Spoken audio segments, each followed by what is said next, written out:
What really happened with your host, Mike Rivero. You're listening to the Republic Broadcasting Network, where you'll find out what the Fukushima's going on. And aloha, America. Welcome to our show today. It's Tuesday, April 17th, 2018, getting into the week here. A lot of stuff going on. Apparently, Trump is meeting with Japan's Prime Minister Abe down at his Florida White House, and they're saying positive things about North Korea. We'll have more about that a little bit later. Anyway, the phone lines are open, 800-313-9443. Mike is in our control room, ready to answer the phone, put you on the air with your comments and questions, of which I'm sure you probably have a lot of today. And so let's just get right into the news, because there is a lot going on. Now, there's been some confusion over an attack that supposedly happened last night, where Israeli planes attacked an airbase in eastern Homs, and then somebody said it was a false alarm. Then there was this huge explosion in the Israeli-occupied part of the Golan, which is still unexplained at this point. But apparently the Syrian military is saying that, yes, indeed, the Israeli Air Force fired several missiles toward the Shayrat Air Base and its surrounding area in the Homs Governorate. And according to the statement, the Syrian Air Defense managed to intercept several of the missiles, but there was no mention as to whether or not the Israelis scored any actual hits or not. This is the second time in 7 days that Israel has targeted the eastern countryside of the Homs Governorate. So Israel's just out there just punching away, trying to get something going. And the reason is very obvious. They don't want to surrender the Golan. They're occupying Syria's Golan Heights. They discovered huge amounts of oil and gas under it. They've already drilled wells. They're already making deals to sell it all. They don't want to give that money back. That's why Netanyahu was so upset when Donald Trump just a couple of weeks ago was talking about pulling out of Syria.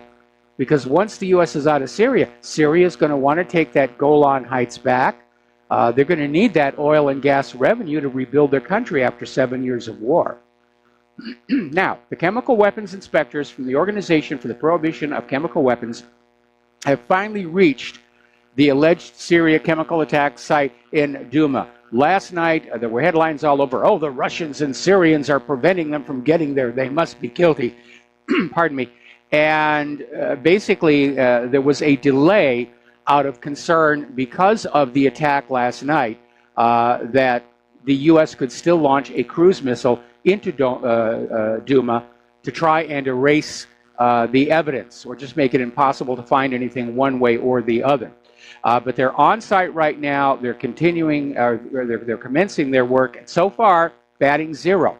But I feel obliged to warn the OPCW about any Americans who might be on their team, owing to this ugly incident that happened all the way back when the IAEA was asked to verify that Iraq was making weapons-grade uranium. Of course, the IAEA found nothing whatsoever. And then all of a sudden, they found some highly enriched uranium, just one tiny particle.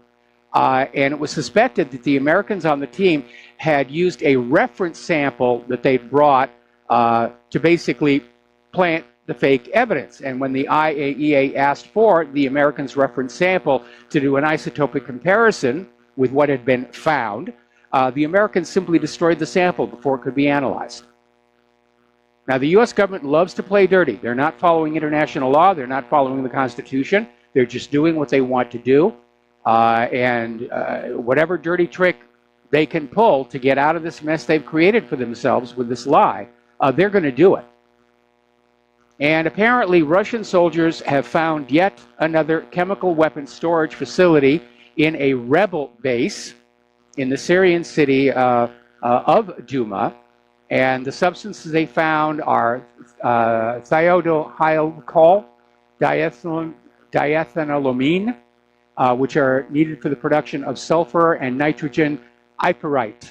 A chlorine balloon was found in the warehouse, the same as the one used by terrorists for directing a high-profile fake story. And Star TV said the warehouse was built in the basement of the residential building, and according to the experts of the Radiation, Chemical, and Biological Protection Units of Alexander Rodnov, the laboratory was used by terrorist organizations controlled by this city. So everywhere they go, they're finding chemical weapons materials, but always in the hands of the U.S.-backed rebels. Now, Robert Fisk is a well-respected journalist. He's been around for a lot of years, and he's sort of been shoved a little bit out of the mainstream because he made a name for himself back during the Iraq War by challenging the official story and saying it doesn't make sense. And he's got a reputation for just going on out on his own, putting his own safety on the line to get the story, and that's what he's done. He got himself into Syria, and he got into Duma, and basically says the video of the kids who are being hosed down and given this asthma medication, those kids had inhaled a huge amount of dust because apparently when the air raid sirens go off, everybody ducks down into these basements and tunnels to shelter from the attack, and the basements and tunnels are filled with all kinds of trash and dust, and there just happened to be a high wind at the time that threw all this dust into the air and made these kids sick. And the White Helmets grabbed this video and said chemical weapons attack, and we were off to bombing Syria again with these $2 million a pop cruise missiles. We're going to do a shout out now to our on-air affiliates who are just now rejoining our network. And we're talking about Syria. We're talking about the OPCW is now on the ground at Duma, trying to find any evidence that chemical weapons were in fact used. Meanwhile, the U.S., never one to admit to having done wrong, is now back to their story claiming Russia has hacked the Syrian attack evidence. And that's the new Russian line, that everywhere that Assad has used chemical weapons, Syria and Russia clean it up real quick. And that even worse, Russia is planting the chemical weapons evidence on the rebels.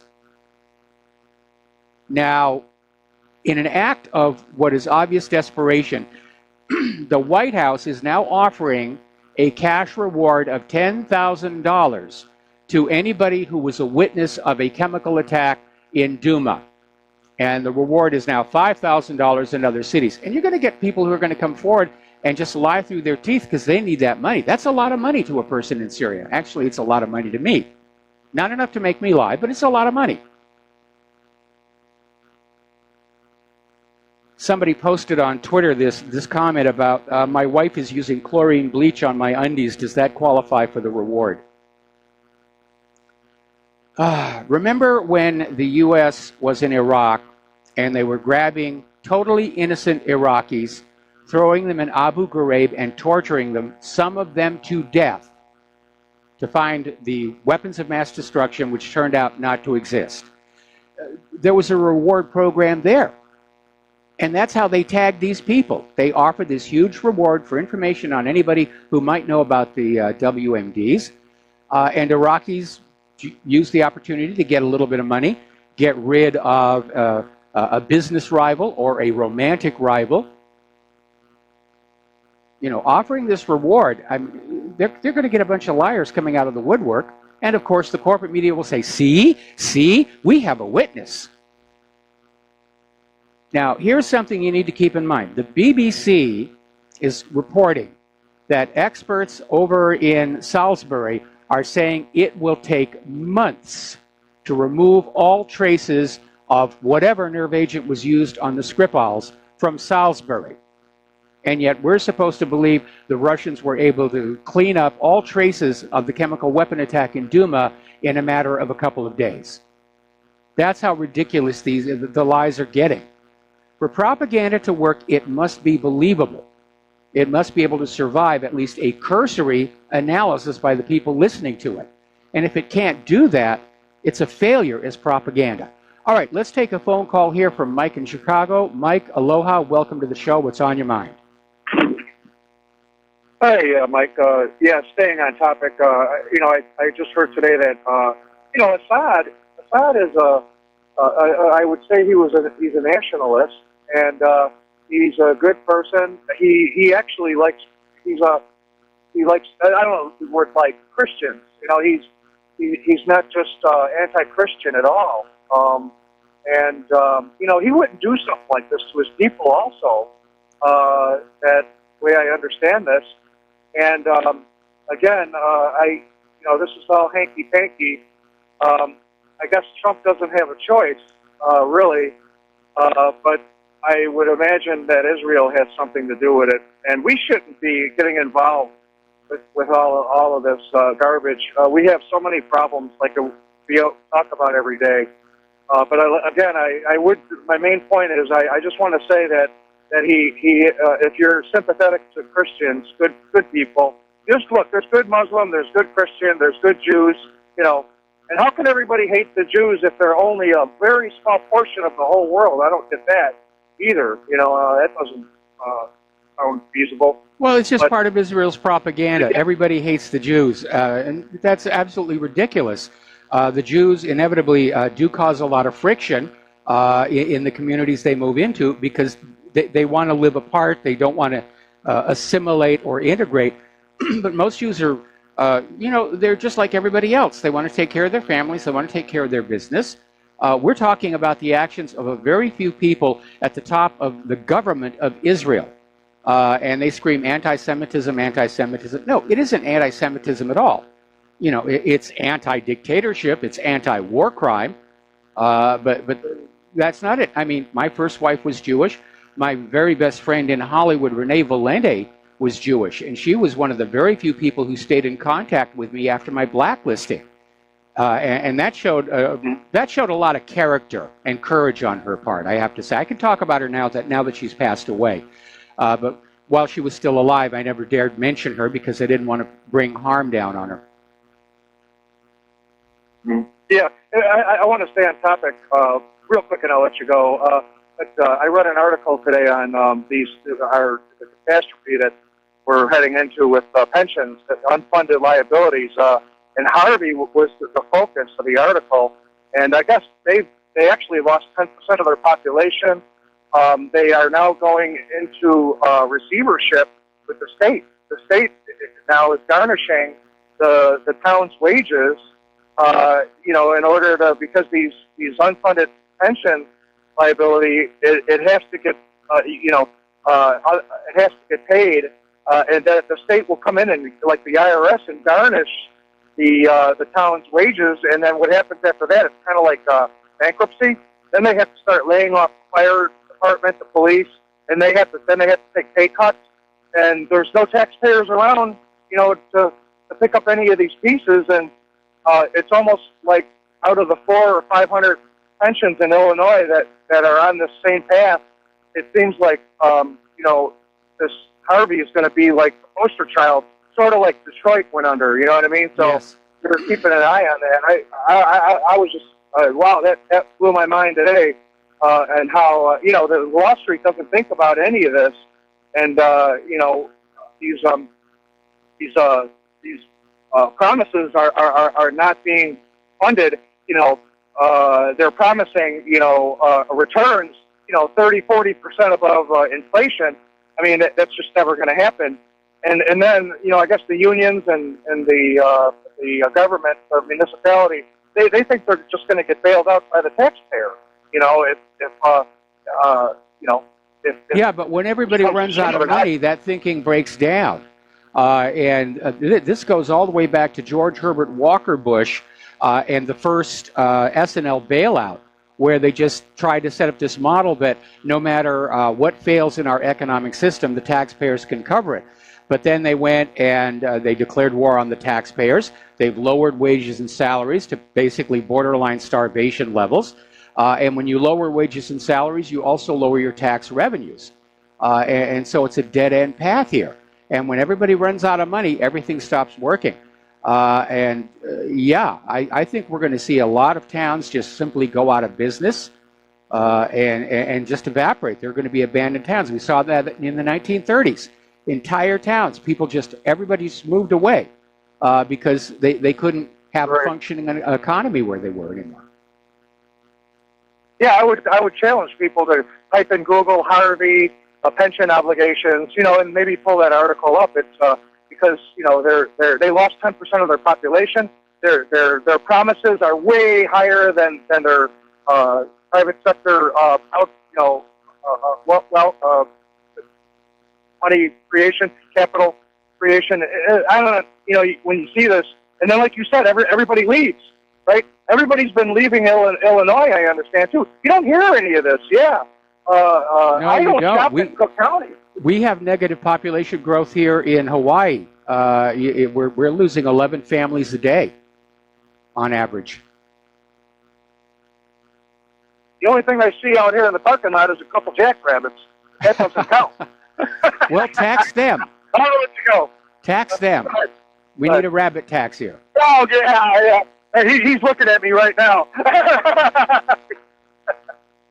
Okay. See you, Mike. All right, thanks an awful lot. We're going to switch over to Dustin in New Jersey. Aloha, Dustin. Welcome back to the show. What's on your mind? Breaking news, Mike.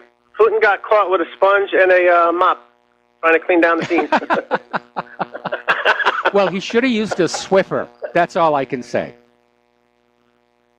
Now, how stupid... I mean, did anybody believe that? There would be, like, remnants on, like, the ground, on the walls, because it would be outside, obviously, so it's impossible to clean down a scene like that. I mean, that's just laughable. Come on now. Of course it is. But, the motto of the U.S. government, if at first you don't succeed, lie again. It's not just the U.S. government, Mike. It's the British government, the French government. This is the new axis of evil, Mike. Yes. These are the kings of the world, Mike. Yep. They think they're rulers of, and you know who's blocking them, Mike? Russia. Yes. That's it.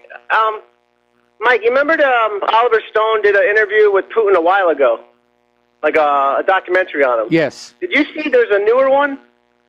No, I didn't, but I can't wait to see it. Well, Mike, it was done after when he addressed Congress. And Oliver Stone talked about, with the new weapon system. And you know what Oliver Stone says? Putin's getting ready. He's ready, basically. He knows what's coming. Yeah, so does Xi Jinping. Everybody knows what's coming, and everybody knows who's doing it. And everybody is basically doing what they can to try and defend themselves. That's why North Korea was trying to get nuclear weapons, to basically deter a U.S. attack. And, Mike, did you see Trump talking about how the missiles hit all their targets? And don't watch those videos of them getting shot out of the air, though. It's like he was pitching for Raytheon of the Tomahawk missile, which he did the same. Remember when he sat down with MBS and he had the picture of all the weapons? The guy's a psychopath. He's a salesman. Truly. He's a salesman. The side benefit of stirring up all these wars in all these countries is the U.S. weapons makers are going around making deals.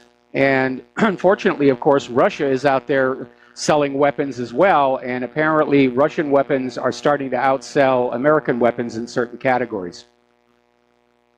I'll tell you one thing, that Buk system really come through, the Buk M2. Wow, man, that was one of the best systems. Yeah, that's from the 70s. That's 30-year-old technology. So much for Trump's tweet about our missiles are coming in fast and smart. Not smart enough. Well, missile tech from Russia is 20 to 25 years. Remember I told you they had the world's fastest torpedo. It does 200 miles an hour underwater called the Shirval. Yes. So, Mike, one more thing real quick. I just want to mention Larry Wilkerson also did an interview, and he says basically what we're doing, we're an empire, obviously. You can tell. And instead, we're using, it's like the democracy thing of world domination. So we go into an area for like oil companies and natural resource type of things, and just basically, if the leader doesn't get out of the way, we'll kill him and the indigenous population. Can you imagine the government telling the people that of the country, saying, just tell us the truth? I bet you there'd be percentage of population of this country, and Britain and France would be okay with that, Mike. Just killing. I think it would be a very small percentage. I think it would be a very small percentage. Most people are humanitarian at heart. The ones who would be all in favor of, as you say, they're invested in the companies. They're making money from all the bloodshed. Anyway, listen, I got to let you go. We got to take a break for commercials. We'll be back with more phone calls after these few words. Aloha, America. Welcome back to the show here. And that front site deal is really very good. If you go over to whatreallyhappened.com or republicbroadcasting.org, up at the top you'll see a link that goes to the front site Training Academy's own webpage. There's a video there that shows everything that goes on there. If I lived on the mainland, anywhere around that part of the country, I would go for this deal myself. That's how sweet it really, really is. And remember, this deal ends on May 5th. So you really need to act now. All right, back to the phones. Kathleen in Paris, aloha. Welcome to the show. What's on your mind? Hi, Michael. I was listening to somebody you know, Ryan Dawson. Oh, yes. And he was speaking about why our attack on Syria was what he called lame, that they didn't shoot any supersonic, that it was all easily shot down stuff, slow missiles, I guess.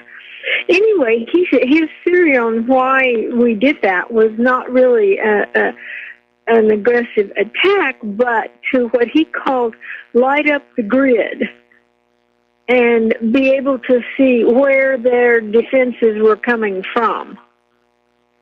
Well, that's a very expensive way to figure out where the defenses are. And, of course, Syria's and Russia's air defense units are mobile. And my guess is they're already being relocated. Yeah, quite likely. That's what I would do. The other do. thing about, yeah, right. Yeah, some of them are even on pickups, aren't they? On trucks? Well, yeah, they have their own trucks. The Book missile is a truck mount launcher. And I don't know what else was being used, but these days all of this stuff, comes with its own transporters.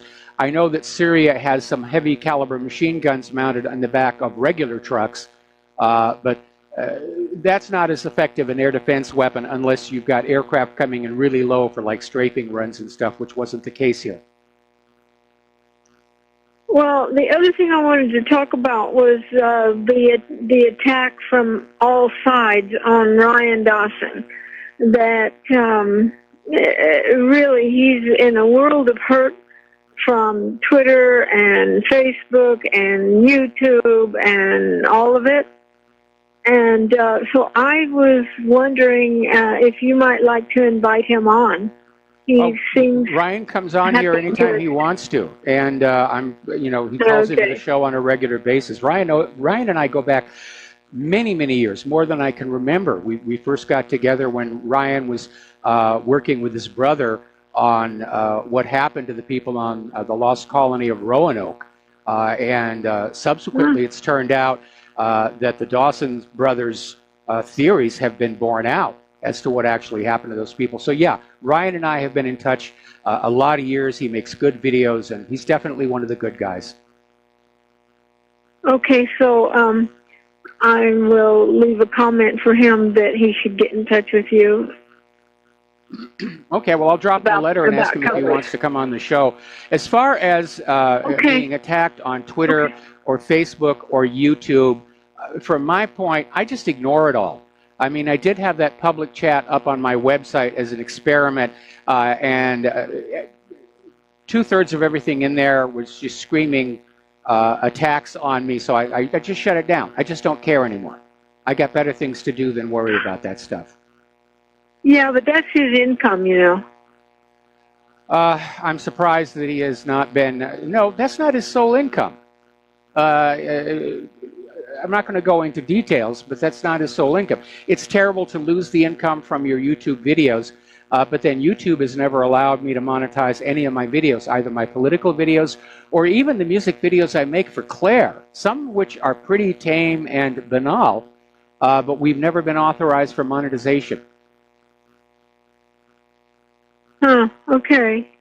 Well, yeah, after I discovered Ryan Dawson, I saw one time that he filled in for you. Yes. And had Larkin Rose on. Yep. Interviewing. So my favorite guys, Larkin Rose and Dawson and you, and I was going, wow, This is a great party to be at. Well, except that I Okay. wasn't there for that Well, party. All right. Well, Kathleen, thanks an Because you awful weren't lot. there. We're going to let you go. Okay. Okay. Yeah. That Bye-bye. delay in the line is why we talk over each other. So are you done? Yeah, thank you. Oh, okay. All right. Au revoir. And we will let you go here. We're coming up on another commercial break, so I'm not going to start a new phone call. Meanwhile, as we reported earlier, Putin is reinforcing the Russian presence in Syria, and the 2 warships full of new vehicles are on the way or have probably already arrived by now. So this is getting serious. We're going to take another break for commercials. We'll be right back. Aloha, America. Welcome back to our show here. We're going to go back to the phones to a caller who identifies himself only as the old man. Aloha, old man. And I question that unless you've got a few years on me. What's on your mind today? Actually, you've got a couple of years on me. Well, then you should have identified yourself as the kid. Old. You're the kid now. Anyhow, I want to mention, talk to you about computer chip technology.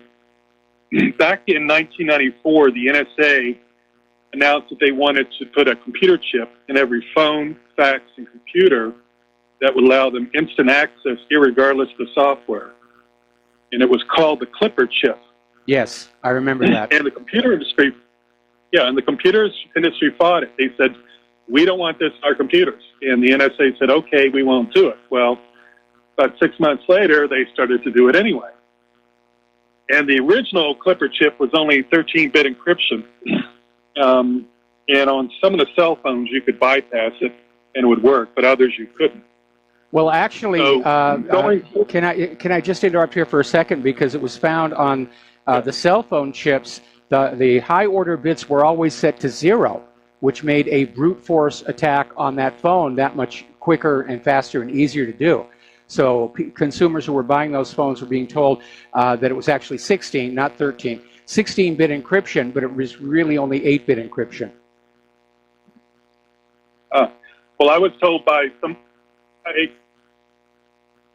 let's just say I know somebody in the NSA, met somebody in the NSA, Okay. the very department that developed it, and he mentioned 13-bit.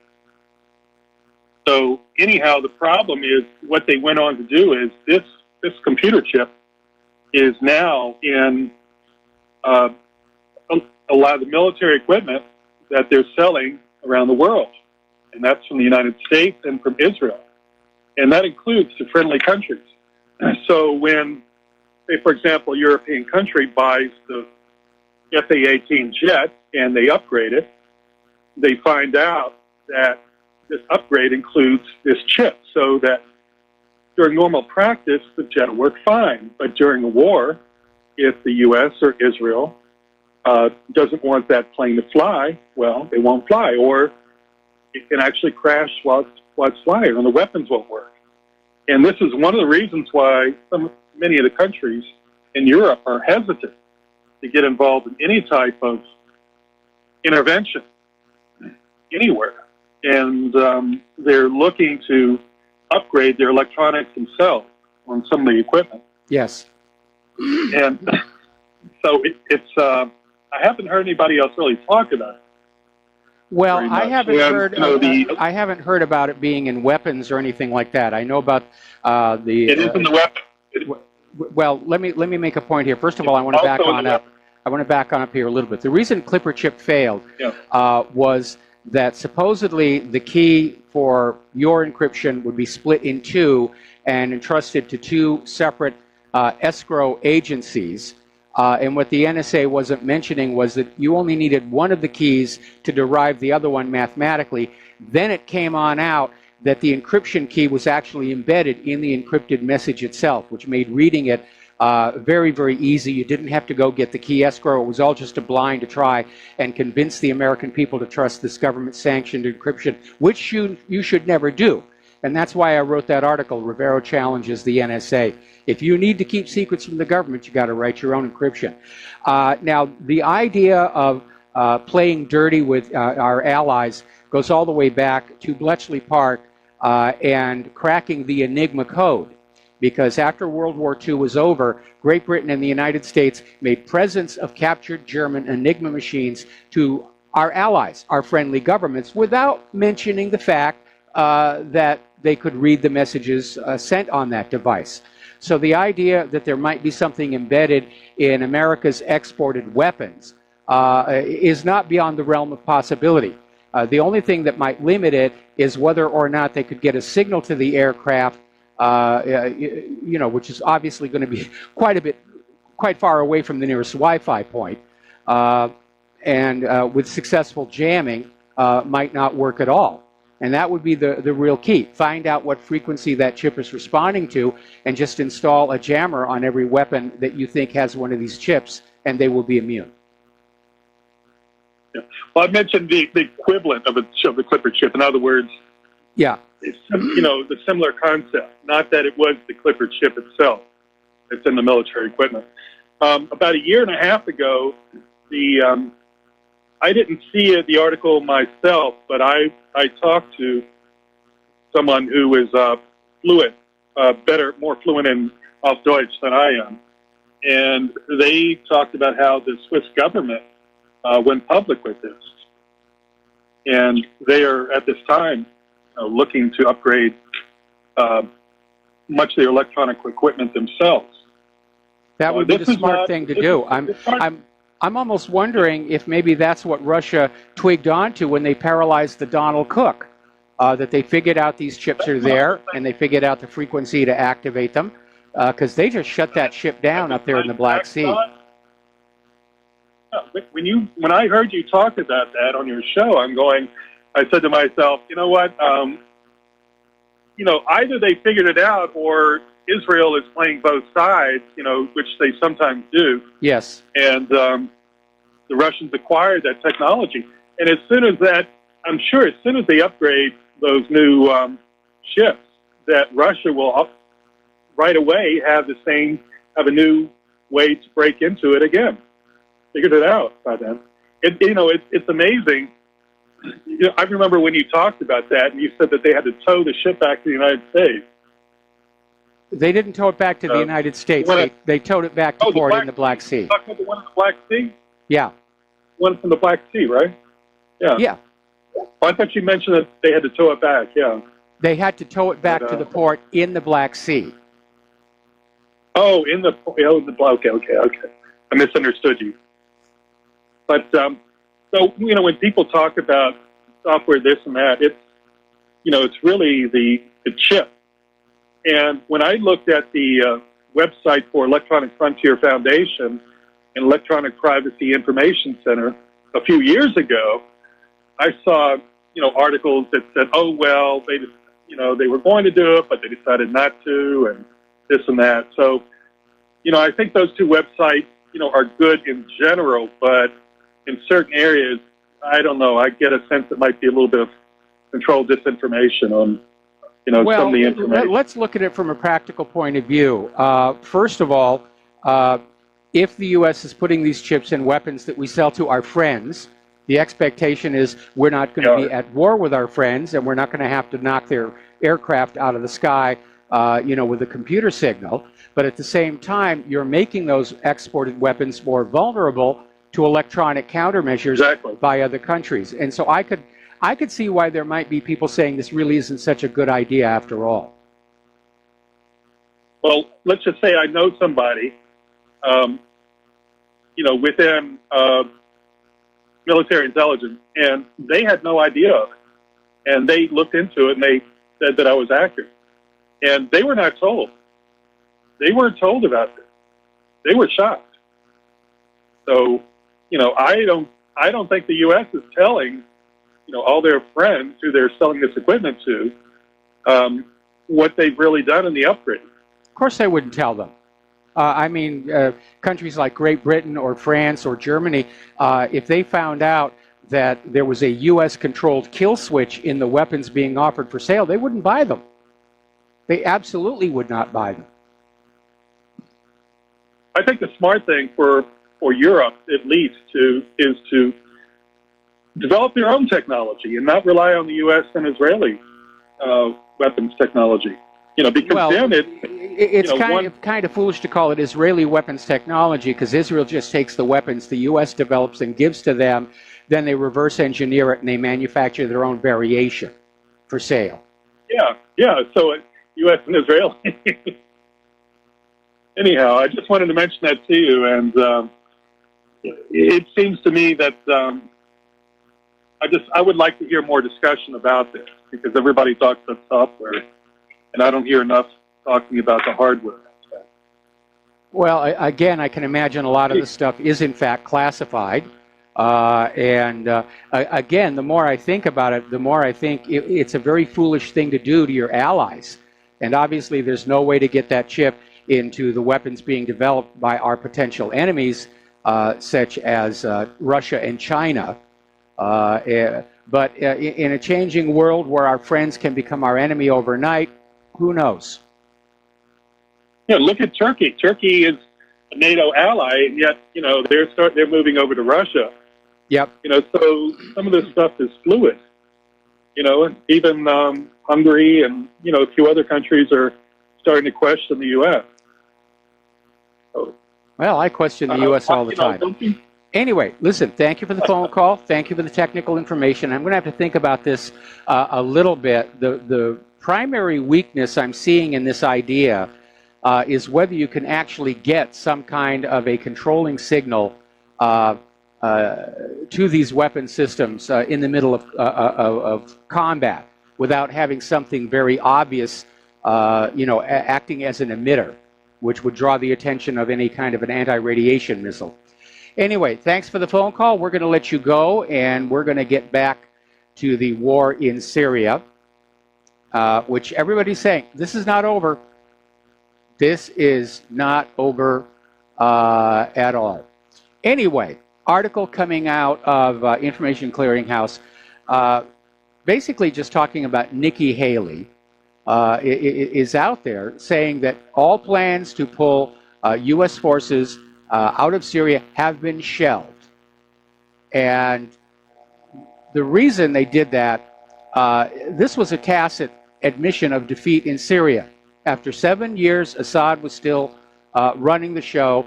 The dodge that we were just there to get ISIS and Al-Qaeda is over because Syria, together with Russia, got rid of ISIS and Al-Qaeda. And so now the U.S. is back to just saying, yeah, we're there to overthrow the regime. Now, for you, the American people, I need you to think about this very, very carefully, because we've all grown up being sold wars on the idea of we have to save the people from an evil tyrant, we have to bring them democracy. Assad is not an evil tyrant. It's a democratic state. He's won his elections. International observers are saying their elections are very honest and fair. They have a good system, much better than we do in the United States of America. So now the U.S. government is just out there saying, we're going to invade Syria and kick out the government just because that's what we want to do. Is that something that you want your tax money to go toward? Is that something you are willing to sacrifice your children for? Is that something that makes you proud to be an American? And I think the answer for all three of those questions is going to be no. No, this is not what the United States of America is supposed to be about. Now, as you know, there's been this back and forth about American boots on the ground. We have U.S. Army on the ground, and sometimes they say yes and sometimes they say no. But the U.S. apparently does have a lot of mercenaries. And the Pentagon is now acknowledging that they have 5,500 what they call contractors inside Syria. That's another reason why the war is so expensive, because mercenaries get paid a lot more than conscripted troops do. Now, over at the University of Illinois College of Law, there's a professor, Francis Boyle, and I've linked to him many times through the years, and he's got a very level head. He's a professor of international law, and basically came on out and said that the strike on Syria is indefensible under U.S. law and under international law. And none of these justifications make any sense at all. The U.S. is taking the position that because Assad supposedly gassed his own people, the U.S. has a right to intervene. So Please remember that back on April 19th, 1993, the United States government used a poison gas banned for use in war on a church full of women and children in Waco, Texas. So according to the thinking of the United States government, Russia now has a right to intervene in the United States. Now, obviously, we're 2 days away from Patriots' Day, which was April 19th. It's the anniversary of the attack on Waco. It's the anniversary of the battles of Lexington and Concord, which pretty much launched the American Revolution. Anniversary of the bombing of the Murrah Federal Building in Oklahoma City. It's an ideal date for a staged false flag attack. So everybody needs to be alert. Because right now, the U.S. government is dealing with an American population that is war-weary. We're sick and tired of war. We're sick and tired of bearing the cost of the war. We do not see that there is a moral or legal necessity for any of this. So the U.S. is going to have to do something scary. Just terrorize us into going along with the war agenda. Okay, apparently ISIS resumed their assault on the southeastern countryside of Homs, striking the Syrian Arab army's positions near the town of Muhasa, and apparently didn't do all that well, even with the U.S. flying air support for them in the middle of the night. Iran's senior member of parliament, Aladdin Borajerdi, who's the chairman of the Iranian Parliament's Foreign Policy and National Security Commission, is traveling to Syria to discuss the U.S. attacks on Syria. And I think this signals that Iran is getting ready to increase their support to Syria against the U.S. aggression. Now, Israel all of a sudden is out there talking tough and saying that they have a right to unlimited operations in the airspace over Syria, which is completely nonsense. Nobody has a right to invade somebody else's country, which is what Israel is doing. They're flying in Syrian airspace and they're dropping bombs and missiles. Russia, of course, has been telling Israel they should kind of stay within their own borders. And Avigdor Lieberman, Israel's defense minister, is out there lecturing Russia, saying, you cannot limit our actions in Syria. We're Israel. We will go wherever we want. We will bomb whoever we want, and nobody can stop us. You know, considering that the Jews like to think they're so intelligent and so creative, you'd think they'd come up with a more clever way of handling their disputes other than bomb, kill, bomb, kill, bomb, kill, bomb, kill. We'll be back after these commercials. Aloha, America. Welcome back to the show. We're going to go back to the phones now. James in Ohio. Aloha. Welcome to the show, James. What's on your mind? Hi. I've been meaning to call in for a few days.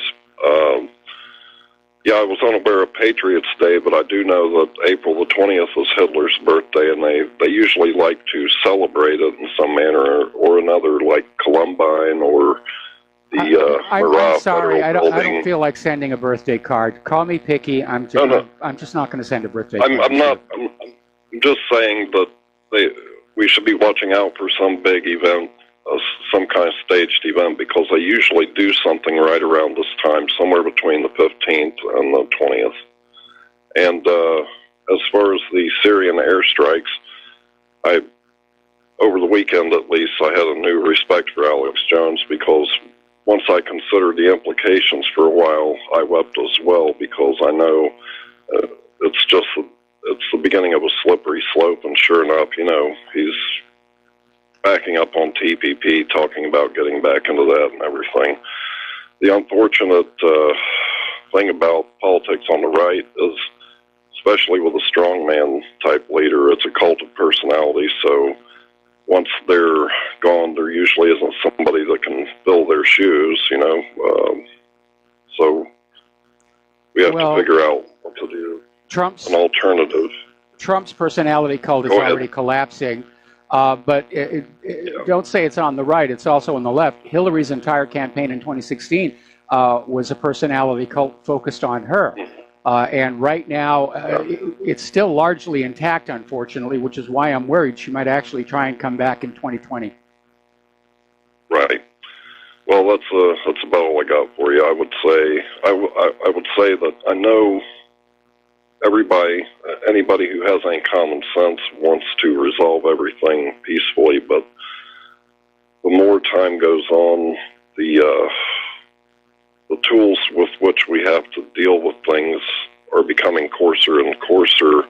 The brush broader and broader, and it's either a matter of acquiescing and just going along into the killing chute or not.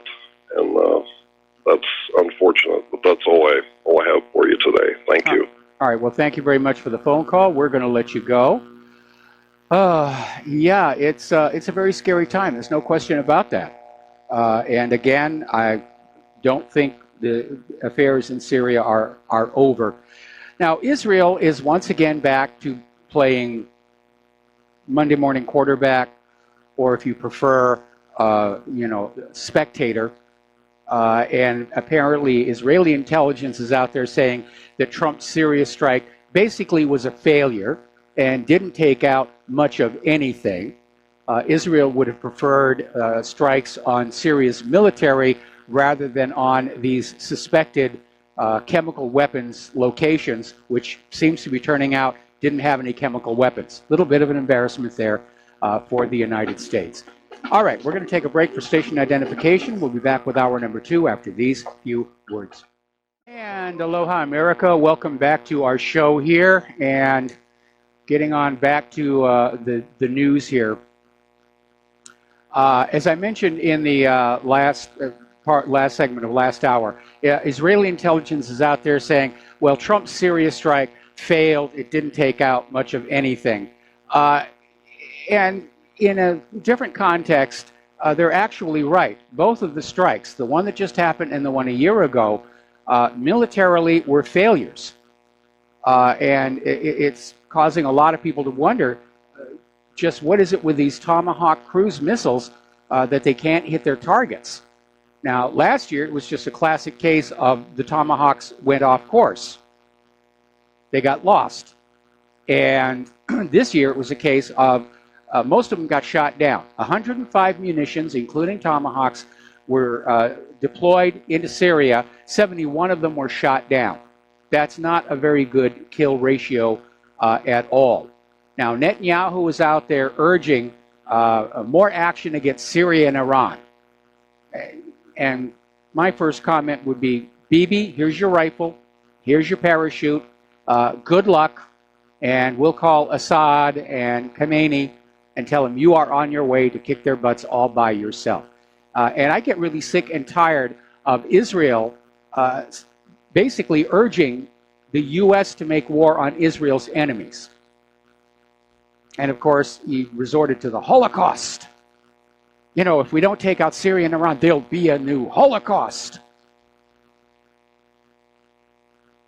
Boy, talk about whining, whining, whining, whining, whining.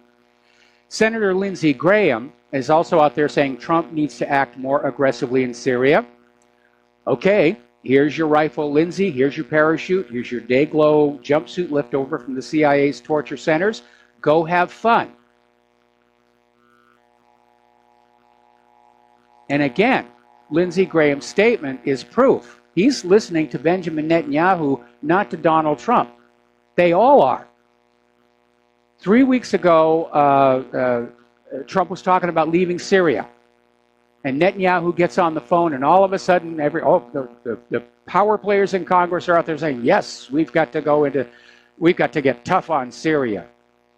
And up in Germany, their foreign minister, Heiko Maas, is saying that Assad cannot be part of the Syria solution. So we're back to the old regime change. We want a U.S. compliant puppet ruler ruling Syria for the benefit of American corporations. And that will be the last stepping stone before the ginned up war against Iran. Now, a senior IDF official, who's not been named, actually confirmed to the New York Times that Israel was responsible for the strike on the T4 airbase. Normally, they don't confirm or deny anything. Attacks, nuclear weapons, it's always ambiguous. But in this case, they're saying, yep, we did it. was a great strike here. Now remember, after the strike first happened and France's Emmanuel Macron came on out trying to grab a little bit of the glory for himself, saying that he had personally convinced Trump to keep the U.S. troops in Syria. The White House has denied it, and now Macron is backpedaling furiously, trying to get away from that. Because this is Trump's war, and Trump doesn't want Macron or Theresa May trying to upstage him. They are such children in the halls of power, or the bowels of power, as it were, here. But just to prove how tough Macron is, he's planning on stripping Assad of the Legion d'Honneur, and it's called the Grand Croix, or the Great Cross. It is the highest award France can award to a civilian, bad news. And it's the highest award that France can give to a foreigner, and it was awarded to Assad by former President Jacques Chirac in 2001, shortly after he took power. And now Macron is going to say, send it back. There, I've shown you. All right, let's take a phone call. Curtis in Nevada, aloha. Welcome to the show. What's on your mind?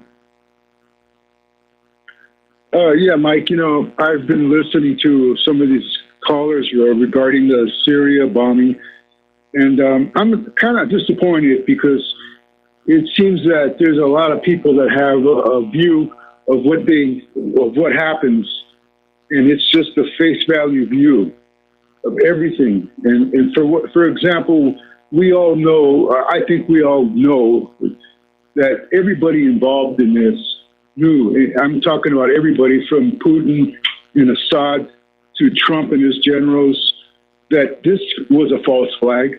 So when we see Trump actually saying it was Syria, and okay, so we're disappointed because he's lying openly to the American people. But then remember, half the American people actually do believe it was the false flag actually was a chemical attack. Okay, so he can't. I mean, to me, it's like this. He can't tell the truth all the time, no matter what. Okay, this isn't, I mean, in some cases, you have to go along with the narrative, even if you're not really going to go along with the narrative. You know what I mean? You know what I mean? I know what you mean. I question the idea that half of the American people are buying into this false flag gas attack. I think it's just a very tiny minority, and usually people who are invested in the defense contractors. They want to make money off of all the carnage, and they'll go along with the propaganda so they don't have to feel guilty about the fact that their fortunes are founded on the blood of innocents. But the reason that Trump can't admit that he lied, and the government never admits they lied, is they try and maintain this illusion of governmental infallibility, kind of like the Catholics with papal infallibility. Doesn't matter how bad the Pope screws up, he's still the Pope and he's perfect. And the U.S. government tries to maintain that same illusion, despite obvious embarrassments to the contrary.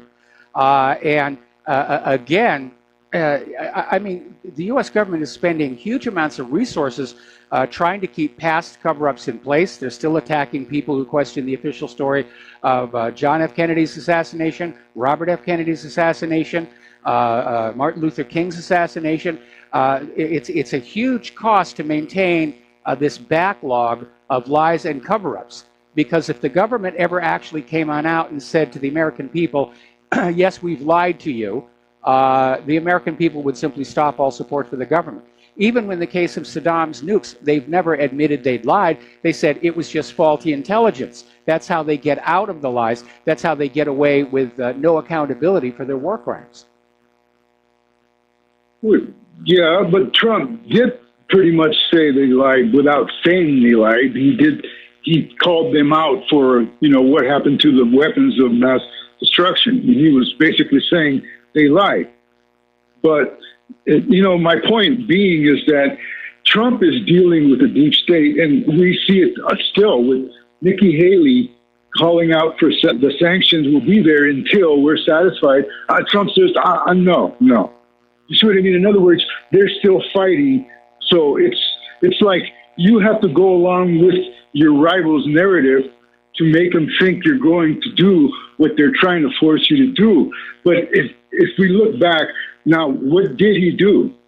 Basically nothing, because you're right. If he actually did take out chemical plants, there would have been thousands of people, injured, that kind of thing.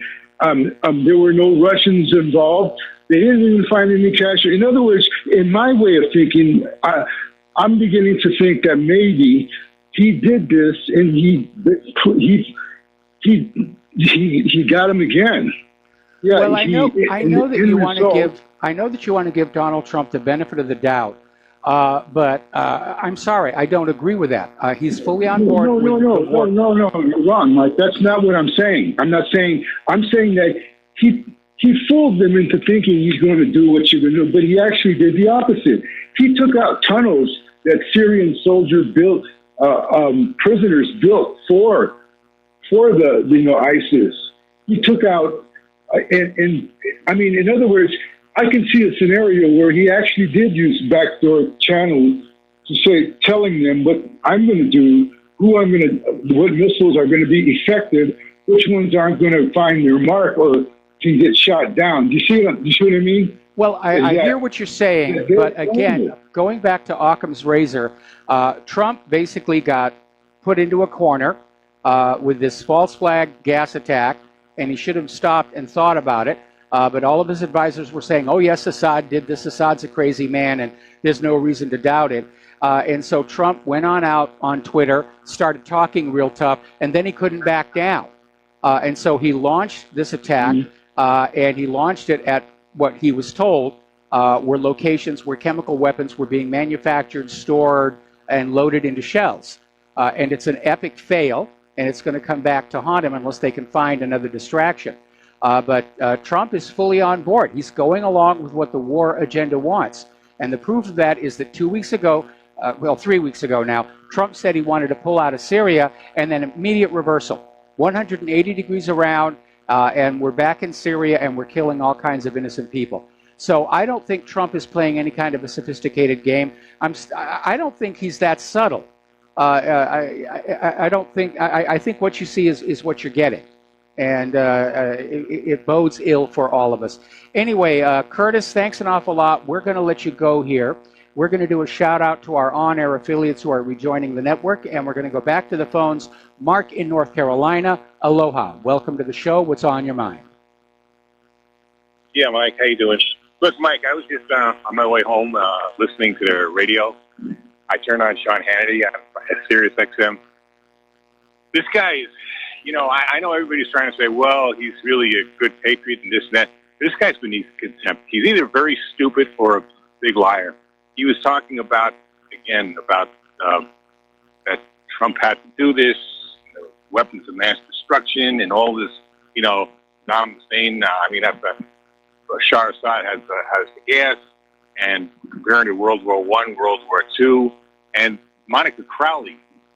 I don't know whether you know who she is. She's one of these Fox analysts or whatever, and she calls in. Guess where she's calling in? From Tel Aviv. Okay. And she's going how important it is to, that we back up Israel, and that they're doing, and that we stand against the gas, against people who use gas, and how important it is, and the whole nonsense here sometimes. People got to understand. There's the people who say they're conservatives today. A lot of these people that are conservatives, these aren't conservatives. These are phonies. They're so ingrained right now. They're so infiltrated by the neocon movement that what passes for mainstream conservatism and Republicans is really neocon. The only real conservatives are people like you, Ron Paul, Rand Paul, Pastor Chuck Baldwin, and there's others. For the most part, Alex Jones. So Alex Jones has to be very careful because he's starting to run sometimes with the wrong people. With the wrong type of, going for the wrong nonsense and trying to do somersaults in saying that Trump, even though he's wrong, he's still a good guy, and Trump is really, it's not about 40 chess. It's not 40 chess. Trump knows what he's doing. Well, yeah, I think he's not. First of all, he's not that bright, Trump. First of all, he's got the wrong people as advisors. He hired those people. Nobody hired him for him. He could have hired people like, he could have hired somebody like, for instance, McGovern, Ray McGovern. He could have hired, as a national security advisor. He could have hired somebody like Colonel Schaefer. Yeah. Anthony Schaefer. He could have hired people like that. He didn't have to hire a bum, neocon scum like John Bolton. He didn't have to do that. Well, that was to be Sheldon Adelson, who is still the largest contributor to the Trump campaign. Let me ask you something. Yeah. I know that the Mercers basically run Breitbart now, which has become nothing more than pretty much a traditional talk show now. Okay, regular, radio talk show. Filled with me. The Mercers who run them and got rid of Bannon, they got rid of Raheem Assam, got rid of a few others on there.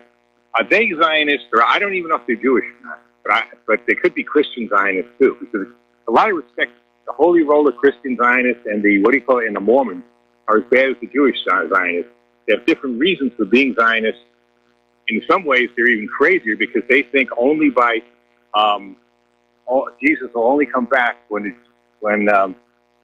have some kind of a Armageddon there, and it has to be in Israel, and only then can Jesus come back. There's that belief, and that the Mormons, they got some even more odd belief about I don't know, somebody from another planet coming down doing it, who they call God, So I thought that was the Scientologists.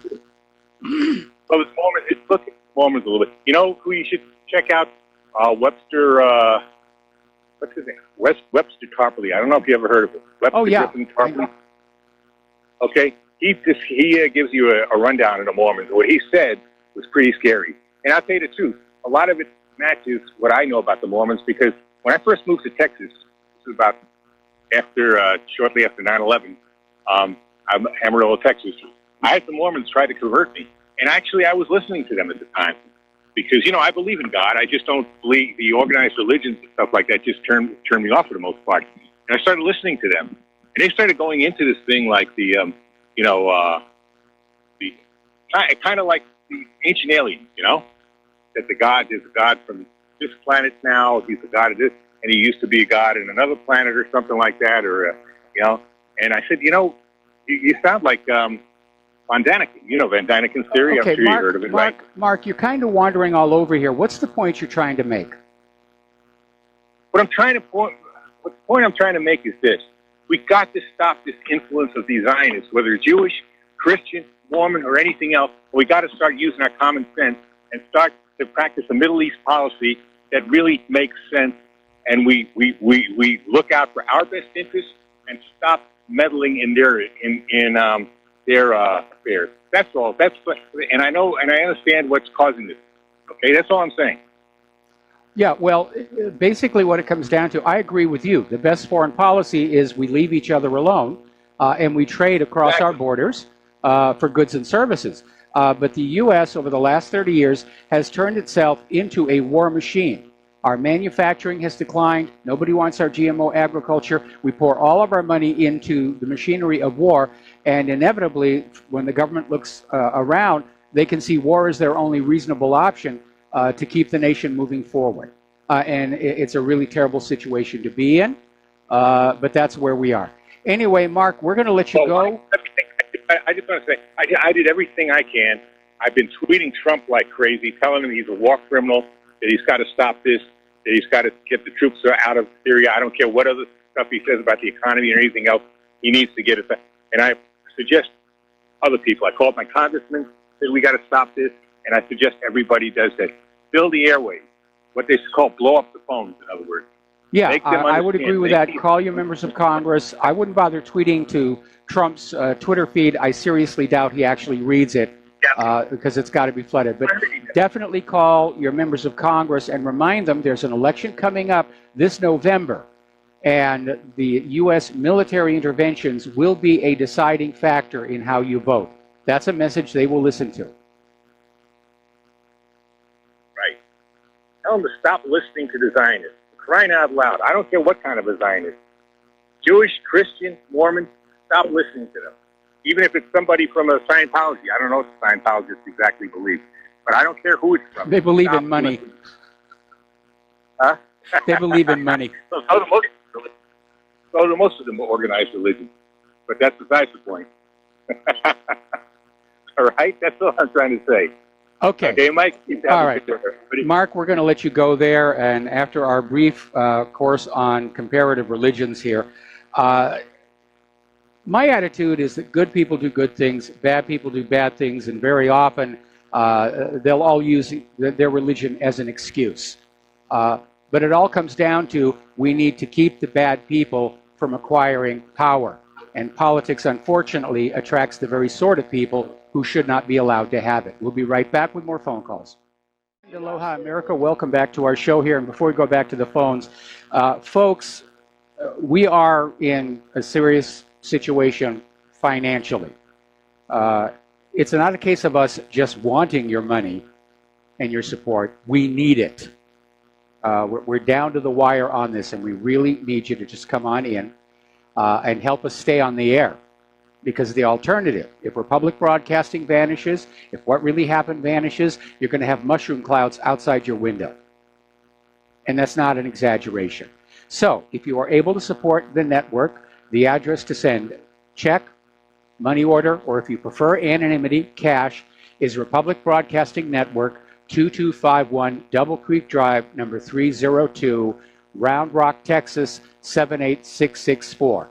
The phone number to call in and pledge to be a recurring subscriber is 800-724-2719, extension 03. Now, let's get back to the phones here, and we're going to go to Bob in Iowa. Aloha, Bob. Welcome to the show. What's on your mind? Hello. I sent a check yesterday. Good, thank you. I promise not to. You're more than welcome. Mike, we need you. I mean, you got the best show going. Do people even have to be told that? But I promise not to be long-winded out of deference to the last caller. If you were Kim Un, North Korea's leader, and you watched this false flag thing take place, would you get rid of your nuclear weapons? Of course not. I sure would. Of course not. What Trump just did in Syria has ended any possibility of a negotiated denuclearization on the Korean Peninsula. They got to keep it going. Trump wasn't going to leave Syria or any place else. It's a big dog and pony show. And, you go way back. Russia's been taking on the chin from us. I can't fathom why they keep putting up with it. They took it really on the chin back in the 80s under the Reagan administration. The Reagan administration, Russia was winning against the Muad'Din, or whoever they were. Remember when Russia was fighting them and they just quite a while and protracted war into Afghanistan? Remember that? Yeah, I remember that. Okay, you know what? You know why Russia lost? Reagan, behind the scenes, gave them, the enemy of Russia, Stinger missiles. Yes. And how he got by with, they were winning. And why Russia didn't do something about that or even bring it up as at the UN and voice their concern, I have no idea. Well, they did. Russia. They did. You need to remember the reason that the Soviet Union went into Afghanistan was they had detected an early effort by the United States of America to regime change Afghanistan. And they went into Afghanistan to basically lock it down in its current pro-Soviet form. And the U.S. carried out a covert war. They used third-party weapons, and the American people were never told that the U.S. was at war with the Soviet Union in Afghanistan, which is why we don't really know where we're at war today. The U.S. acknowledges 7 countries, but it could be a lot more than that. There is a very interesting movie. It's highly romanticized about this called Charlie Wilson's War. If you haven't seen it, it's definitely worth looking at. You wonder how people like him give so much power behind the scenes and representing the United States to go do our bidding. You know, that's what they want to do, is keep it going. They're trying to they keep getting closer to Russia. They want to stay over there, the United States. And so we just keep pushing right up the doorstep. And they know Syria's offering warm port for Russia's ships and that, so they got some kind of defense out there. And what I like, this didn't get much press, but they didn't hem-haw about it. They come straight out and said, China said, that if you try to invade North Korea, we will stop you. And there's, I don't know how much more clear it can be that, but normally we'd really be saying, oh, hey, you hear that bellicose stuff? Oh, this, that, and they didn't say a word about it. And China will stop us. They've stopped us in Vietnam, Korea, on and on and on. They're going to stop us now, too. One of these days they're going to bring out building as far as well, that is my concern. That is my concern, that on the day the U.S. government realizes they cannot win a war conventionally against Russia and China, they'll resort to the nuclear weapons. And you need to remember that all this tension with Russia began because the West broke their promise that they made when the Soviet Union collapsed and the Russian republics formed, that NATO would not expand eastward past, I think it was like the eastern border of Germany, or basically Europe, and then immediately went back on that and started bringing more and more of those countries joining Russia into NATO. So from Russia's point of view, that's a clear pattern of continued aggression and encirclement, and Russia doesn't want to go along with that. These wars are largely about control of natural resources to feed industries and corporations. Anyway, listen, Bob, I need to let you go. We got to take another break for commercials. Okay. We'll be right back. Thank you. Aloha, America. Welcome back to our show. We're going to go right back to the phones. The lines are just loaded up. We're going to have to close the lines in a little bit because I do have news to get to. Steve Elkins, aloha. Welcome back to the show. What is on your mind today? Well, you had a couple callers back that mentioned why presidents lie, and they always lie to us, and it's true, they do. And that goes back a long ways. But he mentioned about the false flag. Of course, that is a taboo word. You will never hear in Washington other than Ron Paul. He's out of Washington, really. He's now a spectator. But you'll never hear a politician use the term false flag. You'll never hear a president talk false flag, because then they have to go back and explain it to the American people what a false flag is. And then Americans would basically look back in history and say, well, maybe that was something the United States carried out and blame somebody else for. Yes. I remember a while back, maybe I'll ask John if he can put it back on the website again, there's an article, 45 admitted false flags that the United States admitted to. That's a really good article to look and read. But again, like I said, it's a taboo word. Mainstream media will never use this word. Nobody in D.C. will use it other than Ron Paul. You're surely never going to hear a president saying, well, false flags. It's never going to happen. Nope, it's never going to happen. By the way, the count is up to 56 acknowledged false flags, and for every one that is officially acknowledged, there's probably dozens that are still classified. Right. Last thing is about the U.S.-Syria attack and Israel doing yesterday's attack on Syria.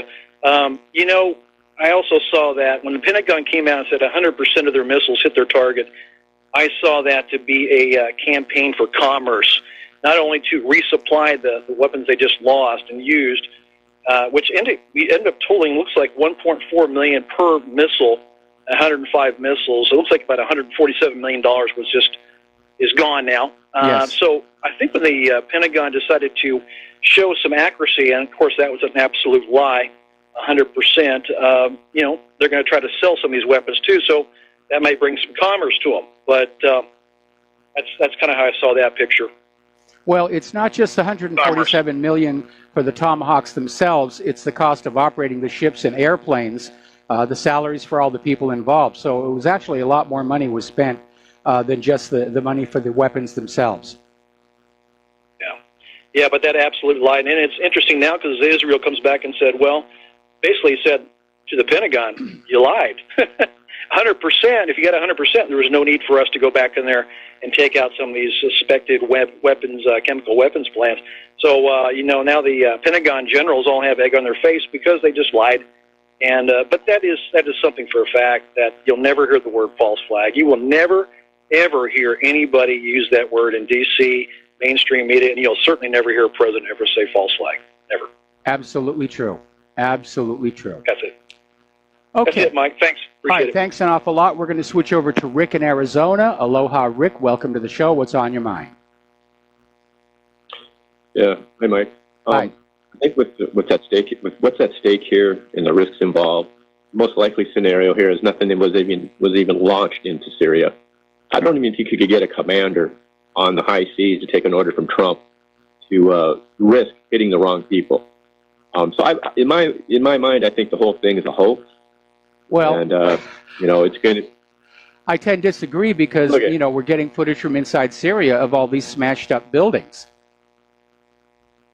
The whole Middle East is half smashed up. That could be file footage from the Iraq War or any other war. I'm just thinking it's probably a hoax because the technology has put our ships on the high seas at risk. Ragtag people can shoot a missile and sink a destroyer.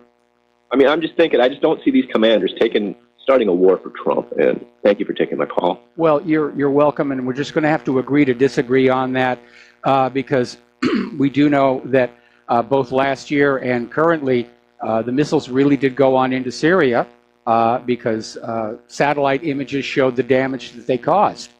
And to try and carry off a hoax that large, you'd have everybody in Syria saying, we never saw any missiles, we never heard any missiles, we never heard any explosions. That's a little bit out there. I'm sorry. All right, let's go over to Lisa in Pennsylvania. Aloha. Welcome to the show. What's on your mind? Hello, Michael. I hope you're doing as well as can be expected. Before I ask my question, I was wondering, could you repeat the phone number again to donate? I think I'm going to be able to give you a few dollars.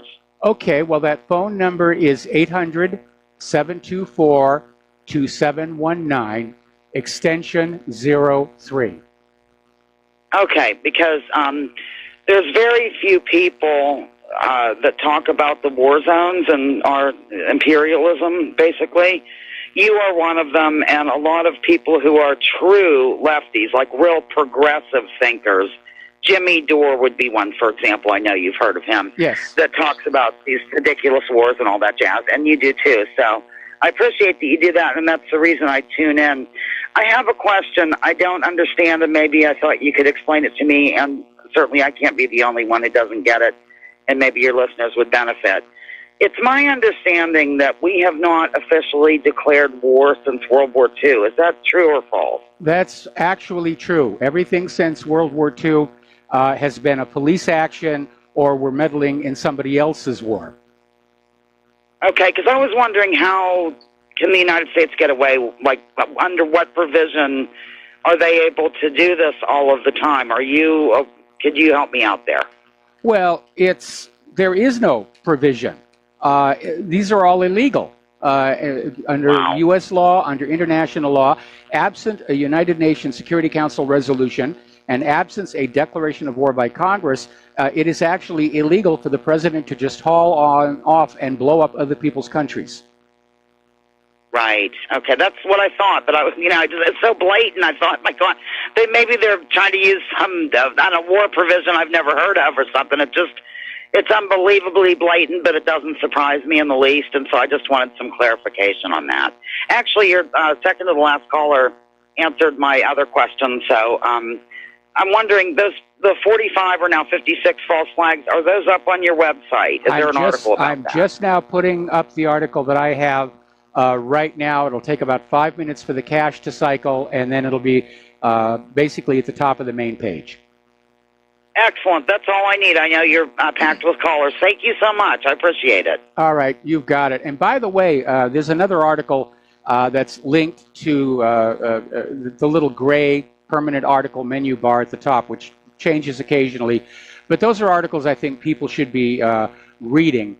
And one of them is called Of the Liars, By the Liars, and For the Liars, which basically lays out how rulers have lied to the ruled for thousands and thousands of years. I think the first example I have in there was Ramses the Great lying to the people of Egypt about his victory over the Hittites, which was a lie. Wow. Right, okay. Well, that sounds great. I'll check that out, and I will call this other number probably tomorrow. All right, thanks an awful lot. We're going to let you go and switch over to Vivian in Canada. Aloha, Vivian. Welcome to the show. What's on your mind? Your show is becoming addictive. I truly welcome your show every day. One name, Moshe Arens, A-R-E-N-S. He was claiming that Bashar's father, Hafez al-Assad, was killing his people 40 years ago. Israel has been beating the same drum for 40 years in order to get the world to approve of Israel claiming what it believes is its entitlement. So these things that we now consider to be false flags are basically their strategy of fulfilling their entitlement to whatever they want, whenever they want. Yes. It's kind of frightening. The other thing, I was born in Bethlehem, so I know a little bit about the region. I've been following for a long time, and I was especially suspicious during the Arab Spring, the so-called spontaneous riots and demands for democracy. We do not recognize, even if you go to Arut Sheva, which is an online Jewish or Israeli newspaper. Yes. Even now, they're using Mizrahi Jews to infiltrate Arab circles in order to instigate actions or in order to spy on them. In fact, I was once approached to be a double agent. People don't know how widespread the tentacles of the Mossad actually are, and all of the intelligence agencies that cooperate with it worldwide for whatever they perceive to be their mutual interests. And then one final name is Jacob Schiff. How long has Israel been controlling events and monetary influences in the U.S.? It has. If it ever was truly an independent nation, it was very brief, and it has since been controlled by not only those who contributed funds to the different war actions. The whole history of the U.S. is one of war and military actions and dispossession and brutality. In fact, it's the history of humankind, and I hate to sound so pessimistic, but anyway. I know you're aware of the exchange rate with regard to the Canadian currency and the USD currency. Yes. I admire your show so much that I will try to make some kind of contribution. But please keep up the good work. Oh, one final thing. Someone has suggested you invite Steve Pachenik onto your show. Yes. I would question the integrity of, as I said before in my call yesterday, I believe Israel works both sides. Yes. I think they have people in the left so that they can control the dialogue and the actions of the left. And I don't know if Steve Pachenik falls into that role, but I would say he probably does, because he's been given too much latitude in this criticism of Israel, which I find very questionable. And the same thing with people like Noam Chomsky. He's got his fingers into all the left dialogue. That's just something we have to keep in mind, that the best way to control your opposition is to have your people in the camp of the enemy or the opposite side. I'll let you go. And again, please continue your good work. For as long as I can, or as long as it's necessary. I keep thinking there'll come a day when it won't be necessary for me to do this, either the website or the radio show, and I can spend the rest of my life as Claire's roadie. But obviously we're going in the wrong direction. Okay, our last caller hung up. We're going to close the lines here, and because I'm way behind on the talking points. Little program note here: John Stadmiller is going to have Harley Schlanger on his show today, immediately following my show. So definitely you want to tune in for that. All right, let's get on back to Syria, where Trump is locked and loaded for greater aggressions. And it's kind of frustrating to see all these people who are out there cheering on locked and loaded, we've got to do that. They're not in the combat zone. We need to go back to the way the world was when leaders who wanted war would lead their own troops into battle. Like Alexander the Great or Napoleon. It's very frustrating here. Now, Donald Trump is now asking Saudi Arabia and others to establish an Arab army to replace the U.S. in Syria. He's trying to do damage control for going back on his comment from 3 weeks ago about pulling out of Syria, then we go on, we blow up the place. So Trump wants Saudi Arabia and other countries in the area to form a united Arab army to replace the U.S. in Syria. But if ISIS is kicked out of Syria, why does there need to be any army at all inside Syria other than Syria's army? It's a little logic flaw there, although they're still trying to figure out a way that they can get Assad. Apparently over in Russia, the attack on Syria has not been accepted very well by people. Apparently the Russians are burning effigies of Donald Trump, which is a little childish, obviously, but it does display the feeling of the people over there. Now, apparently, the Russian fleet in the Mediterranean is having a lot of fun chasing around a British Astute-class submarine. And this is something that actually happens quite often. This is not war, this is not combat, but very often anti-submarine surface forces and submarines will get into this little game where the submarine will try and get close to them to hone their attack skills. They get detected, the fleet comes back, and they carry out what's called a hold-down exercise, which is basically to deny the submarine the ability to surface and replenish its air or replenish its batteries. Again, it's how they refine their skills. But it does remind us all of how close to real war this is getting. Over the commercial break, I'm going to take a look at the Astute class and see if it's diesel, electric, or nuclear. Well, the Syria airstrikes have been good for the defense contractors. Collectively, all of their stock went up $10 billion. War is good for the defense business. It's lousy for everybody else.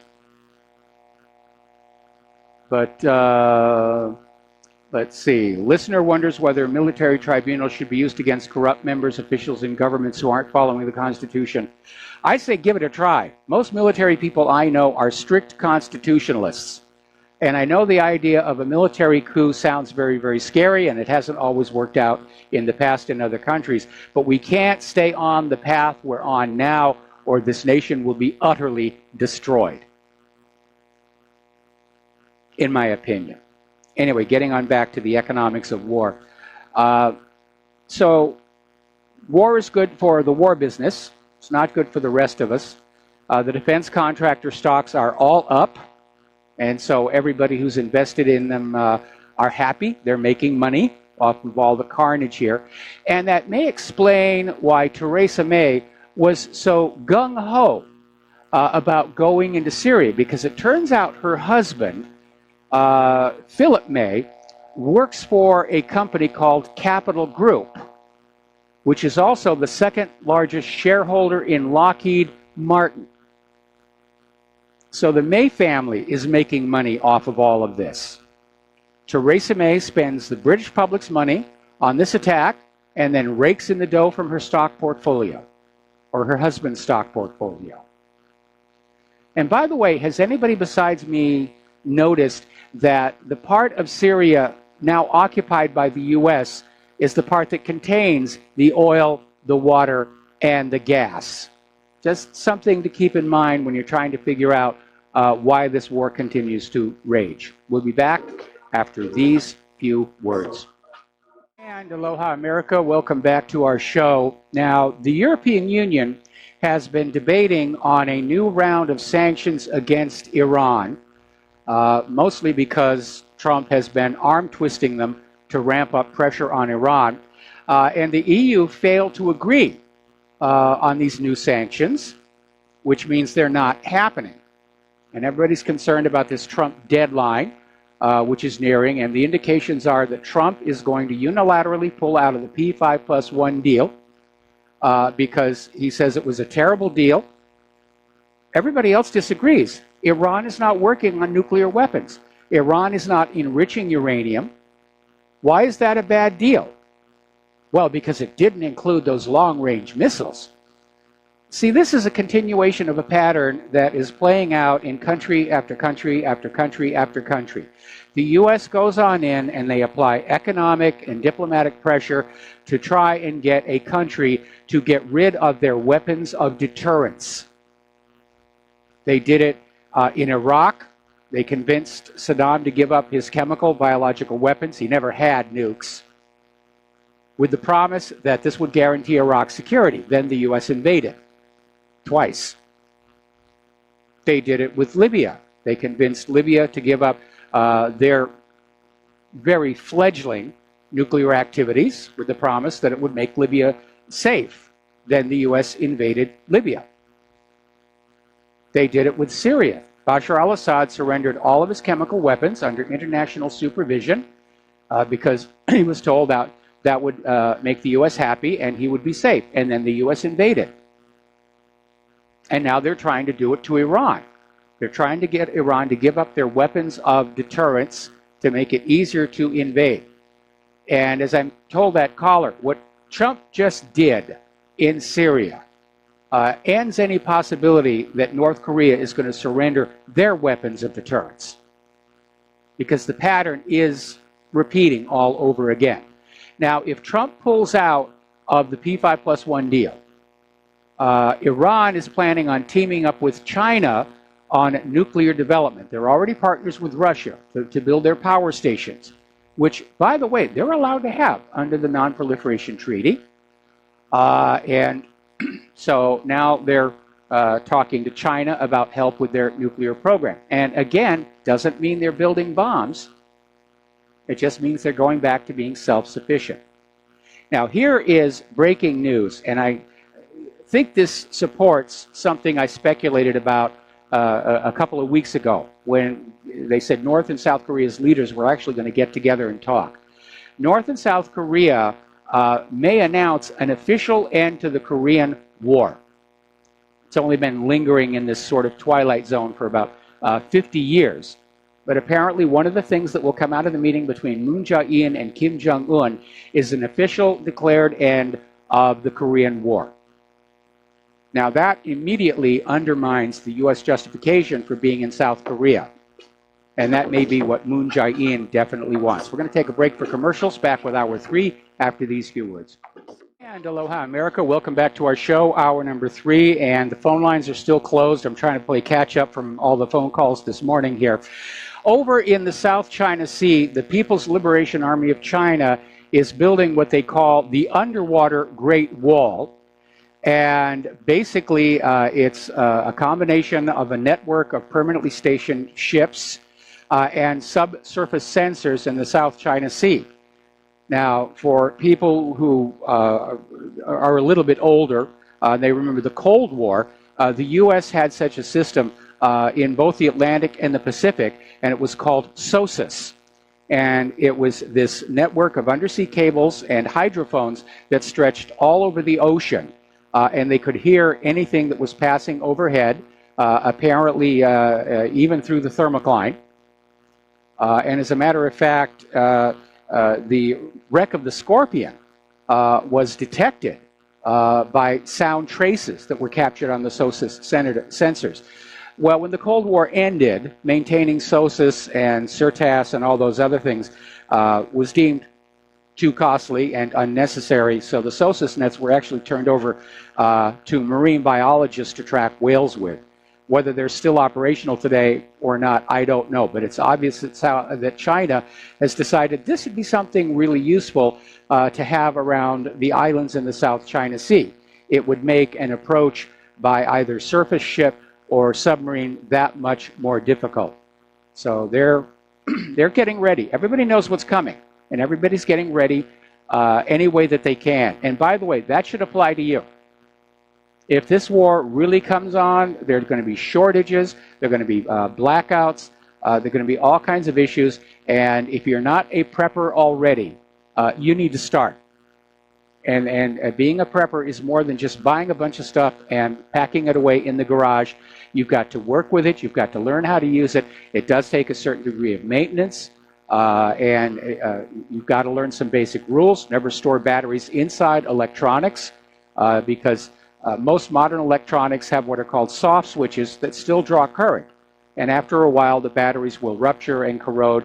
Just all kinds of things like that. I really ought to do a prepper show at some point. Anyway, yeah, you should be preparing for this. Storable food, storable water, extra prescription medications. There are going to be disruptions. And if you're living near a first strike target the way Claire and I are doing, you might want to pick up a tube of 2 million sunblock. Now, over in Israel, actually in the town of Sebastia, which is in the northern West Bank, a group of Israeli settlers, guarded by the Israeli army, stormed a historic archaeological site. And the mayor of Sebastia, Mohammed Azim, said that a number of settlers broke into the site amid the protection of the army, who then closed the area for other visitors. And apparently there were some confrontations and protests. And Israel's relationship to archaeology is rather a matter of history. Israel relies on archaeology to try and justify their claims that they've always been there, that there are no Palestinians. And this is not the first time that archaeology showing the presence of the Palestinians in ancient times has come under attack. And Israel is not above faking archaeological evidence. Remember the story about the pomegranate temple staff, which was supposed to be proof the first temple actually existed. That turned out to be a forgery. And the Jehoash tablet, which was supposed to be proof that the second temple existed. That turned out to be a hoax. And Israel must feel very frustrated, because if you go into any other country in the region, Iraq, Iran, especially Egypt, you can't take 2 steps without tripping over some reminder of that culture's ancient past. And you go to Israel, and there's nothing. There's nothing that supports the stories of the great kingdom of David and Solomon in the Bible. Now, they've named some buildings, David's tomb and so forth and so on, but archaeologists can't actually say that's really what they are. So there's been a war over archaeology for a long time. You probably all heard the story of Masada. It was this last stronghold of these Israelites who fought the Romans to the death and then killed themselves rather than be taken as slaves. The problem is that the graves on Masada were found to contain animal bones, including pig bones, which was something that Roman burials had, and obviously Jewish burials would not have. So Israel gets very creative with the interpretation of the archaeological sites that they do find here. Israeli soldiers have abducted 13 Palestinians in the West Bank. That brings the number of Palestinians abducted by Israel to 1,928 this year. And these Palestinians are basically taken. There are no charges. There are no arrests. Very often they're simply tortured and released. It's a campaign of terror.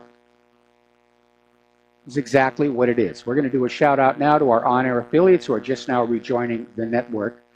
There's been another incident where Israeli forces have shot and killed a Gaza fisherman. And one of the reasons this is such an issue is because Israel arbitrarily changes the limit on Gaza's territorial waters. One day it'll be 6 miles, one day it'll be 7, then it'll be 5. And if you're not up to date on it, you can be on the wrong side of the line. In this case, the boat was only 3 miles from Gaza's shoreline and was heading back toward Gaza when it was attacked. Now, Israel's still dealing with the March for Land protests, and I've noticed the corporate media has stopped mentioning anything about it whatsoever, because this has turned into a public relations nightmare for Israel's government. But Israel is still out there proving how petty they can be. They are now sanctioning the owners of the buses that simply took the people of Gaza to the border. And, I mean, they're buses. Their business is taking people from point A to point B. And Israel now wants to sanction them for that. Interestingly enough, a year ago, there was a top Israeli general who came on out and said that modern-day Israel really is a lot like 1930 Nazi Germany. Apparently, this Major General Yair Golan is refusing to back down on the comment. And we've put up a few articles ourselves saying that, yeah, Israel, far from having learned anything from what the Nazis supposedly did to them, is out there behaving horribly. And of course, Israel is out there trying to make it illegal to compare Israel with Nazi Germany. The comparisons are obvious.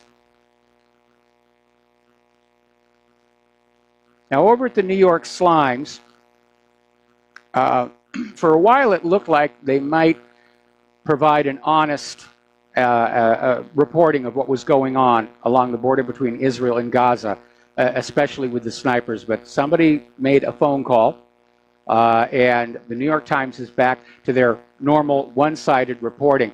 There was a tweet that came on out saying that the protesters had tied a bomb to a kite and were trying to fly it over the fence to attack the snipers. Utterly no confirmation on it at all, and apparently the New York Times just said, okay, they're the bad people, we have to go back to calling them the bad people. Now, over in the West Bank, Israel's getting ready to build a light rail system to connect the settlements, the illegal settlements, and now they're going to have a light rail system. I hope they have better luck with it than the one that we have down here at the bottom of the hill. And of course, what are they going to do for the land underneath the rail system? Well, they're going to just take it from the Palestinians. Oh, and by the way, the light rail system is for settlers only. The Palestinians are not allowed to use it. Well, apparently ISIS is out there hurling out the propaganda, claiming that they are planning to bomb a New York subway. Apparently they're talking about another attack on Paris. And they're talking about attacking the World Cup finals in Russia. So here we are, right on time to stoke the war fires. I said earlier in the show, there's going to be a false flag to try and get the American people back on board with the war agenda. I don't think a bomb on a New York subway is going to do it, because we're all expecting that to happen. Nikki Haley is still out there screaming that Assad is going to drop poison gas on some American city. But they are desperate. And they don't want to give up. They don't want to admit that they've been doing wrong. They don't want to admit that they've been lying to us. So they're just escalating. And it's already on the cusp of madness, what they're doing. One of the other false flag alerts is out there is they're saying that Putin is going to hack computers. And Russian cyber agents are going to cripple laptops, phones, and critical infrastructure. Booga, booga, booga. It's a virtual 911. And we talked about a virtual 911. We even wrote an article about it not too long ago. Actually, it was a while ago. Where the U.S. could shut down major sections of the internet and claim it was Iran or North Korea or Russia. Remember when they blamed North Korea for the Sony hack and they were just out there pounding hard on that on the corporate media? Then it turned out it was an internal leak. It's more of the same. And the corporate media is still fully on board with the war agenda. Over at the BBC, Anita McVeigh was out there literally trying to silence questions about what happened in Syria, saying that we're in an information war with Russia and we've got to get on board. In other words, if the government and the BBC are lying, you've got to support those lies or Russia will win the information war. No, the truth is going to win the information war. That's where victory is going to go. All right, turning to our domestic news here, I'm probably going to have to take most of these talking points into tomorrow. Apparently, Trey Gowdy is requesting that the Department of Justice Inspector General Horowitz appear before the House Oversight Committee on May 8th. Now, Horowitz himself is predicting that their report on the Clinton email scandal investigation will be out also in May, to be followed by public testimony. Now, it's going to be interesting to see how this plays out, because we know Hillary is an untouchable,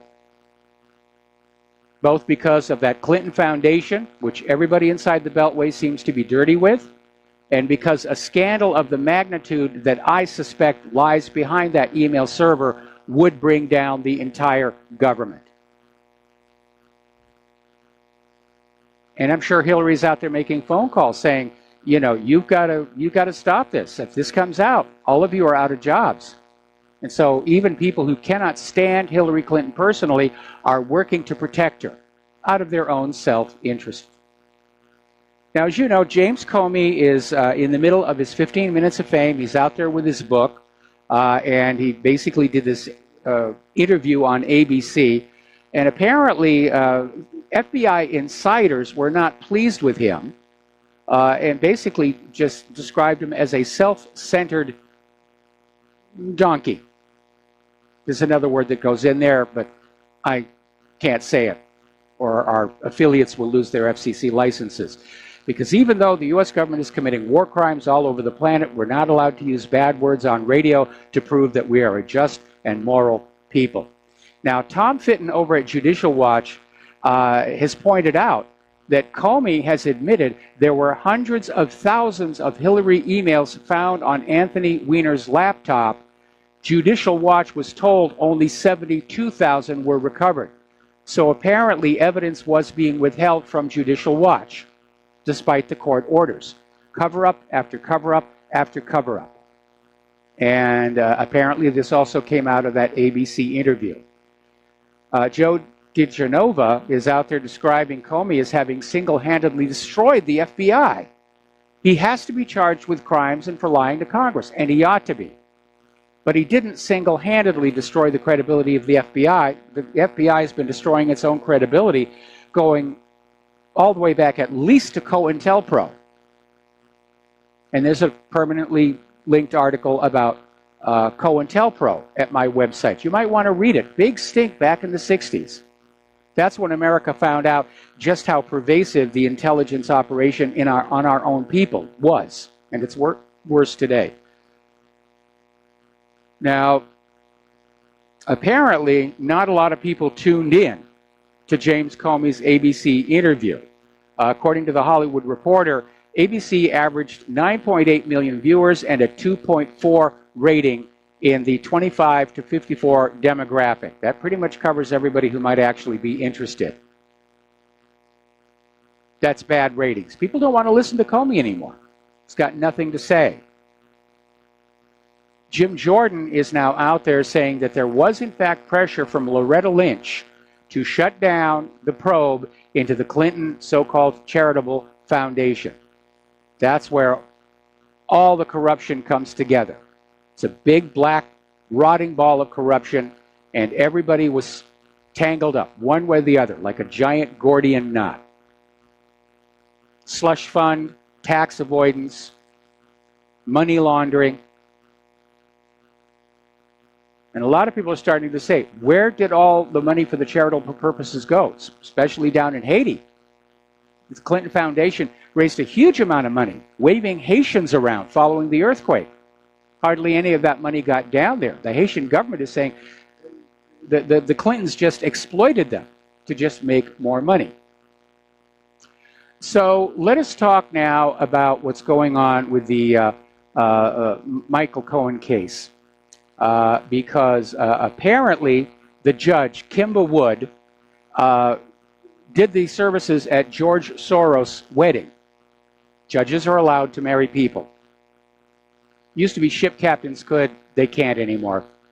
But the judge did it. And by the way, she's also a former Playboy bunny.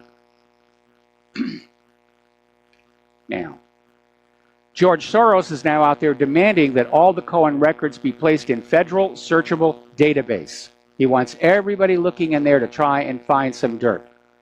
all of this is a violation of attorney-client privilege.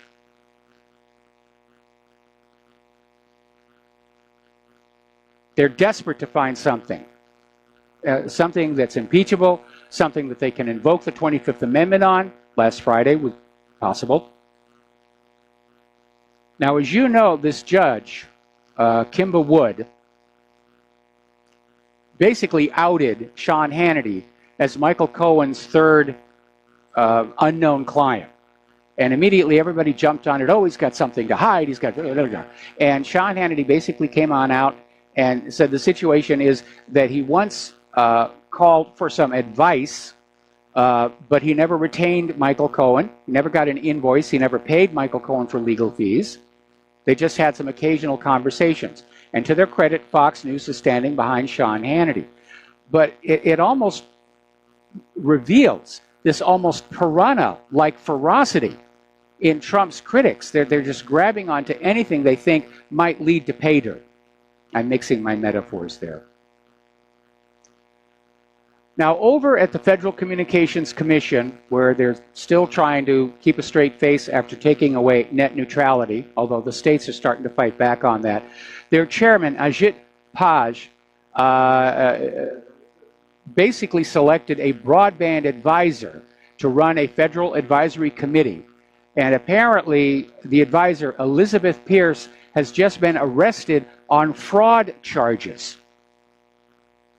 Pierce allegedly raised more than $250 million from two New York-based investment companies using forged contracts with other companies guaranteeing hundreds of millions of dollars in future revenue. Pierce resigned from Quintillion in August of last year, and she's now been arrested. Do we not have any honest, honorable people left in Washington, D.C.? It seems like honest and moral people are an endangered species inside that beltway. We're going to take another break for commercials. We'll be back after these few words. Aloha, America. Welcome back to the show here. Now, Gomer is out there saying that Rod Rosenstein could very well be under investigation in connection with the Uranium One deal, which he supervised, and he soft-pedaled to allow Hillary to get her colleagues to approve the sale of our uranium to Russia through Uranium One. And so Louis Gohmert is saying he's got no problem with impeaching Rosenstein. And he ought to be. That's another big issue that needs to come on out, that Uranium One deal. And it involves huge amounts of money donated to the Clinton Foundation by the people behind the Uranium One purchase. It's uranium that the United States cannot afford to be without. We have to import uranium as it is, even before the Uranium One deal, because much of our current uranium ore is locked under these national monuments, which are in fact serving as collateral for other countries loaning money to us. Now, Trump is accusing Russia and China of playing a currency devaluation game. Now, when you have two trading countries, it's counterintuitive. Most people think, I want my money to be worth more, so when I travel to other countries, I can buy all kinds of things for pocket change, which is really kind of good. But when you're talking about import and export, the currency that has the lower value has a bit of an advantage, because it means their products are less expensive for the other country to import. And we had that caller who called into the show yesterday talking about how Trump is talking about devaluating our currency, which is going to be a problem, and not just for the tourists, because so much of what we buy in our stores is an import. It means we're going to be paying more for it. Now, China has backtracked. They're now abandoning all barriers for foreign automakers, and that's a concession to Donald Trump. So they're going to keep on making cars over there, and they're going to allow foreign owners of their auto industry. China, on the other hand, has slapped a 179% tariff on U.S. sorghum, right after the U.S. banned exports to China's ZTE. So this trade war thing is going back and forth and back and forth and back and forth. Now, if you're a fan of Top Gear or its spin-off on Amazon, the Grand Tour, you know that they tend to make a lot of fun of the Vauxhall car, which are ultra low cost. They're cheap cars for people who don't want to spend a lot of money in cars. Don't have the money for a Bugatti Veyron, you get a Vauxhall. Well, apparently Vauxhall is about ready to go away. Top Gear is going to have to find somebody else to poke fun at. They're closing all of their 326 British dealerships because sales have been off. And this will affect 3,700 British jobs. Now, Jaguar Land Rover, which is a good brand, highly respected, they're saying that they're going to have to let 1,000 of their staff go. People just don't have the money to buy what these companies are making. Down at the bottom of the hill, we have an old abandoned drive-in movie theater. And it used to be the site of this wonderful little flea market that happened every weekend.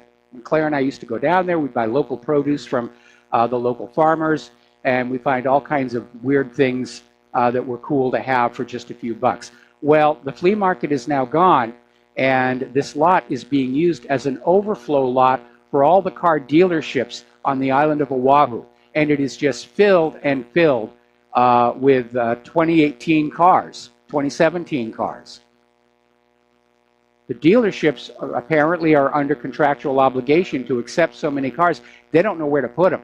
There was a Ford dealer that was advertising on the radio. They'd lost the lease on their overflow lot, and they were literally having to sell the cars at below cost just to get them off that lot and not have to pay any penalties. But people just don't have money because it's been sucked out of us to feed the war machine. Wages and salaries are being hammered down to keep us poor, to keep us weak, to keep us struggling. And in the process, the economy is being destroyed because consumerism was the major part of the U.S. economy, and it is just withering on the vine. Experts are saying we're going to see a flood of retail closures this year. Iconic stores. Sears is closing a bunch. Walmart is closing a bunch. They just can't make it anymore. Claire and I go down to this little shopping mall at the bottom of the hill, and we'll walk around. We'll see a lot of other people walking around. Very, very few bags. They're wandering around and dreaming of being able to buy the things they see, but they're not actually buying. We'll be right back after these commercials. Aloha America, welcome back to the show here. We're talking about the economic news, and the news is bad pretty much all over. I know the stock market was up today, driven mostly by all those military stocks that are doing really well. They're looking forward to more blood, more carnage, because that means more profit for them. Over in New York, at the Trump Tower, their condo prices are nosediving. And Trump may turn out to be one of the very few presidents to lose money while in office. Now, Russia is dumping U.S. debt.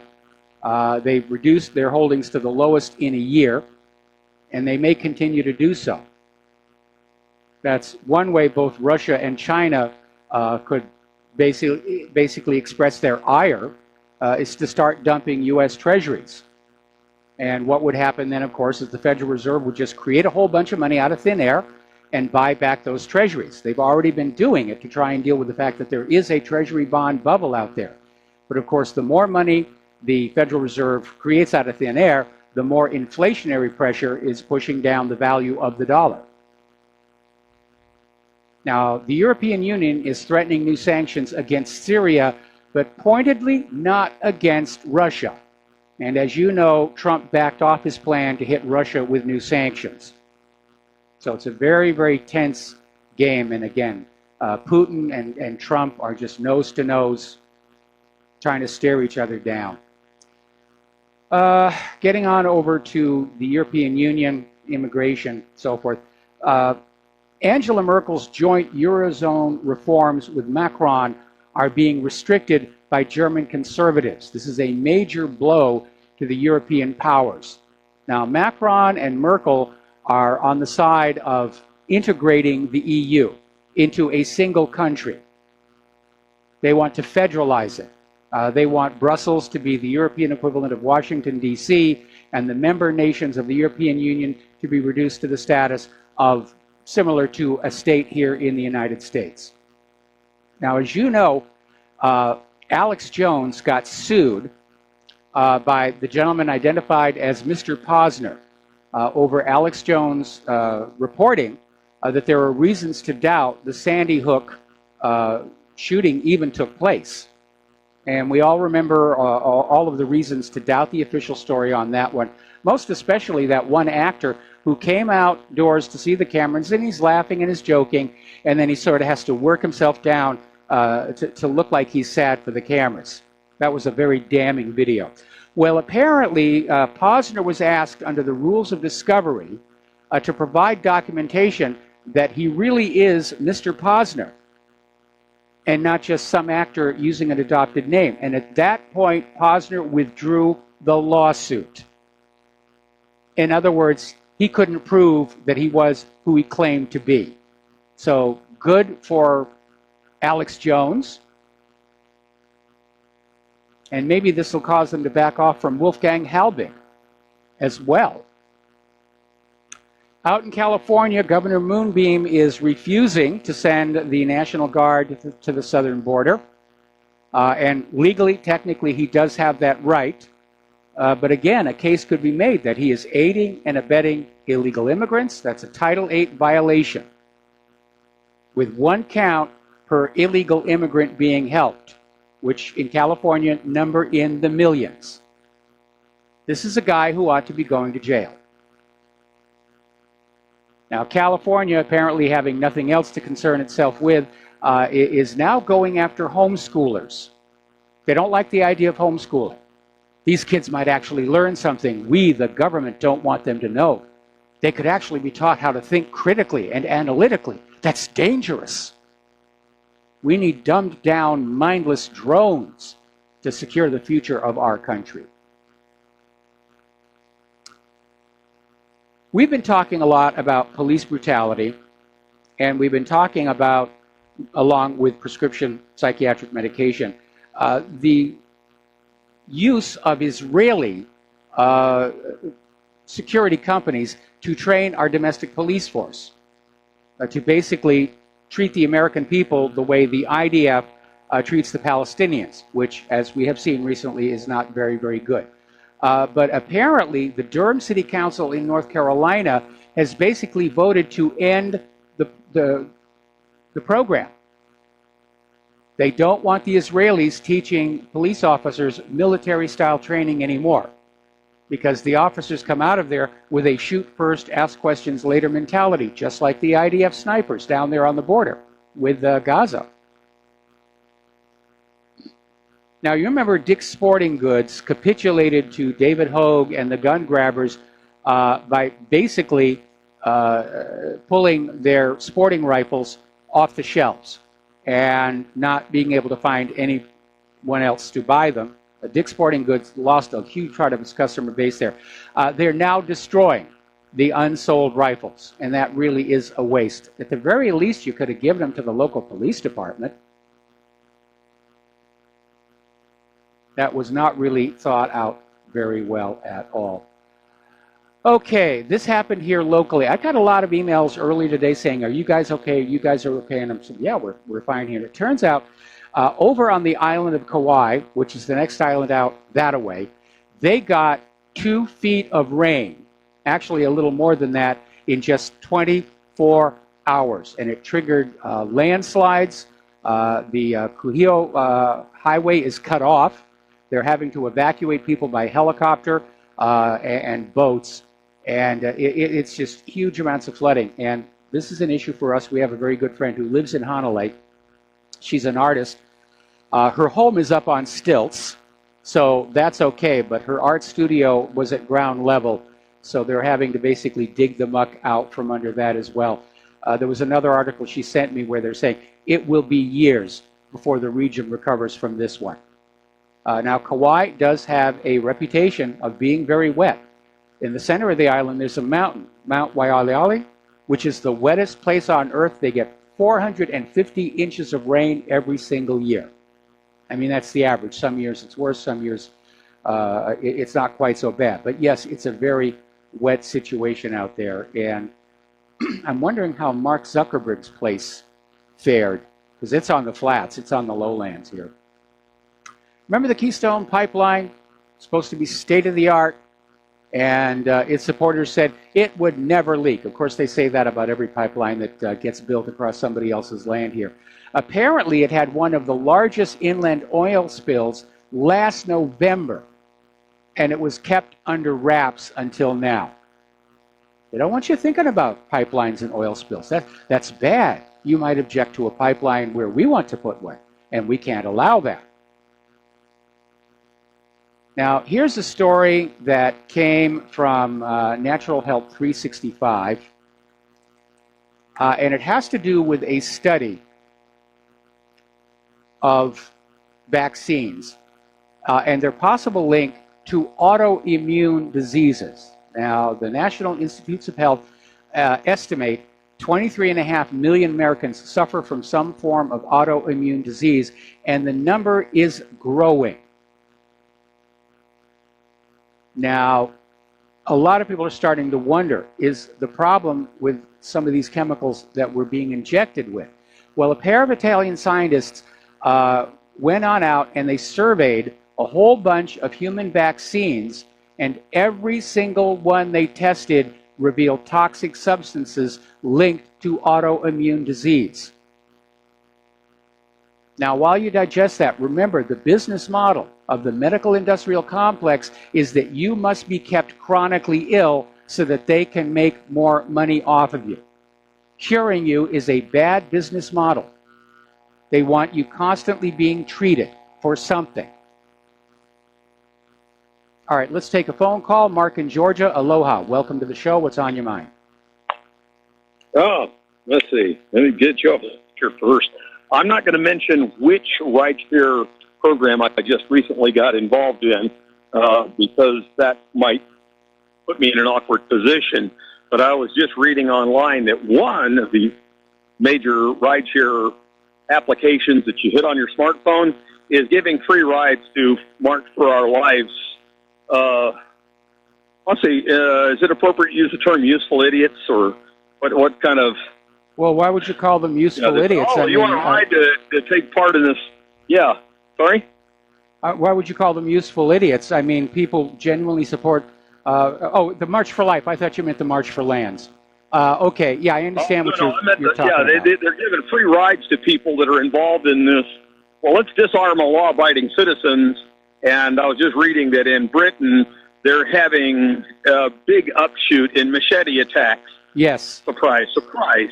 What do you expect of law-abiding citizens being disarmed? And it's like, look, you're only looking at the murder rate involving firearms, but you're ignoring anybody that gets killed with knives and baseball bats and whatever else. And I'm like, excuse me. And so the thing is that people need to understand it. That's one of the things that a lot of this hysterics about spree shootings. You're right about SSRIs. That's definitely a factor. There is a very clear agenda of fear-mongering people into, it's, what is it said, that people will lose their minds in a stampede, but they'll come to their senses one by one. Is that about right? That's about right, but I think more and more people are coming to their senses. Yeah, because there's what the people are told and sold, and then there's what they actively avoid telling us. And once we deal with what they're actively avoid telling us, people, wait a minute. It's like for me, when I saw Building 7 go straight down its own footprint, I was like, wait a minute. Yeah. Why am I only finding out about this in 2005? And when people realize that disarming the masses only increases violent crime, and we are talking about, when I speak of the lawful militia, I think one of the functions of the militia is to teach people gun safety, to make sure that people know how to handle firearms in a manner that's very safe for the law-abiding and with grave peril for the lawbreakers. And if that happens to include, like I tried to explain to this police officer with his SWAT uniform on, that if a police officer violates somebody's rights in what he thinks is just doing his job, I'm like, excuse me, morally speaking, your protection under the law disappears when you violate somebody's rights. That's the John Badell case. Like I say, that's assuming that our government actually operates under morality, which is fantasy land, right? Yeah. And so that's the thing, is that I thought you folks should know that there is one of these major, and I might communicate something to you privately. Okay. But I'm not going to say anything openly because I just found out about this myself, and I don't want to put myself in an awkward. You can appreciate. No, that. I understand what you're saying here. But I'm not going to promote them. Yeah. I'm not going to steer people to them because this March for Life thing. Again, it's gun grabber theater. Obviously, somebody has plunked a huge amount of money down to finance all of this. We know some of it came from George Soros and these ride-sharing app companies. I'm sure that the individual drivers didn't all at once say, yeah, we're going to do this. They were probably told, just take them to the March for Life and, you will be paid anyway. Yeah, well, that's one thing that I saw this YouTube video of a parent who was addressing the school administration. It's like, how did you idiots let my son go to this thing without my approval? If you go to, say you go to a planetarium for a field trip, you got to get the parents' permission to go on a field trip. Well, how did you get my son to go on this thing without asking me? Well, it's like, wait a minute, if my son decided to play hooky, you're claiming that somehow it's okay because he decided to do that on his own. No, if he decided to play hooky, I could get in trouble if I allowed it, if I knew that it was going on and I allowed it. So it's like, what do you people think you're doing by giving these kids a pass to go off on this political rally without getting the parents' permission? That's completely insane. I mean, look, I'm just really upset that you people did this. Not just that you did it, but you did it without asking me. You didn't have me sign a permission form to go on this little political rally. And so, I believe that, I wish I would have been there this last Saturday. There was a rally at every state capitol, and I had this other obligation. I wasn't able to make it. But, there was a rally this last Saturday. I hope that there's going to be more in the future that I'll be able to attend. That basically, and you can appreciate that when I talk about the lawful militia, I'm not talking about a bunch of idiots with guns. I'm talking about people being informed, organized, trained, disciplined, and equipped, and investigating things that the government refuses to investigate, and saying, excuse me, if a cop shoots somebody where that person there was not legitimacy, there needs to be a way of investigating what our government chooses to ignore. That make sense? It makes sense, but it doesn't happen. Police who kill innocent Americans, and by the way, the police are killing more innocent Americans than the terrorists and the mass shooters are. But it's always the higher up saying, well, it conforms with our department policy. And even the Supreme Court has come on out and said that a policeman can shoot an unarmed American just by saying he was afraid. And basically they're telling us all of our police forces are sissies who are easily frightened, and that gives them the right to use lethal force. Anyway, listen, Mark, I'm going to let you go. And then they stand idly by when a mass shooting happens. Excuse me? Hey, you got to go. All right. Later, dude. All right, thanks an awful lot. Quick story. We've got 2 more callers waiting on the line. I'm going to take them in the last segment of our program today. Over at the European Space Agency, they're working on their Mars Express, and it basically orients itself using 6 gyroscopes, 4 of which are now failing. And if they fail, that would end the mission. Well, the folks at ESA came up with a very clever workaround, and they uploaded software that uses the cameras on the Mars Express to look at the star field in order to determine the orientation of the Mars Express. And so it's going to navigate by the stars, and that will allow it to keep on doing its mission even though the gyros have failed. A very, very clever idea, I think. And navigation by the stars is not new with the ESA. They were certainly doing it on Apollo. That's why they had that sextant in the lower equipment bay, because the inertial navigation system wasn't as accurate as they hoped it would be. and it did need constant updates. So let's see. Apparently, Georgia is looking at a computer crime bill that could be used to target independent security researchers. I guess they don't want independent security researchers blowing the whistle on any more NSA backdoors. We're going to take a break for commercials. We're going to come back. We got 2 callers waiting on the line, and we'll be right back. And aloha, America. Welcome back to our show. Last segment of our program today. And remember to stay tuned for John Stadmiller's program. He's got a very interesting guest you're going to want to hear. Let's go back to the phone lines. Dan in Hawaii, aloha. Welcome to the show. What's on your mind? Aloha, Michael. Thank you. Long-time listener. I want to tell you, I think you have one of the best programs on the radio. Thank you. And I never miss the program. I had one question. I'm outside of Hilo. What do you think the prognosis is down here in Hilo in terms of a nuclear attack? Should this occur? Well, if we go to a nuclear war, the obvious first strike targets are going to be the military facilities, which would be here on Oahu. Pearl Harbor, the command post inside the Ko'olau Mountains, Red Hill, the various surviving air bases and so forth and so on. Diamond Head Crater, which is where the emergency command control rooms are located. So it would be very intense here. Now, the only thing you have down there on the Big Island that's really military is there's a military training ground nestled in that valley between Mauna Kea and Mauna Loa, but I can't imagine that's deserving of any kind of a nuclear strike. And even if it was hit, you'd have a nice view of it, but I don't think it would be a problem for you other than the potential for radioactive fallout. But depending upon which way the wind is blowing, you could even get that from Oahu. Yeah, that's Pohakaloa. All right. Thank you very much, Michael. All right. Thanks an awful lot. And we're going to switch over to Richard in North Carolina. Aloha. Welcome to the show. What's on your mind? Hello. Can you hear me okay? I hear you just fine. Great. I'm just calling. I intend to call more in the future, but I just wanted to point out something. A long time ago, my first wife and I were right outside the architectural building at Kent State University. Ah. And very near the National Guard when they shot and killed 4 students and wounded some others, I guess, and at Kent back in those days. And we were there in that time, and we heard that happen.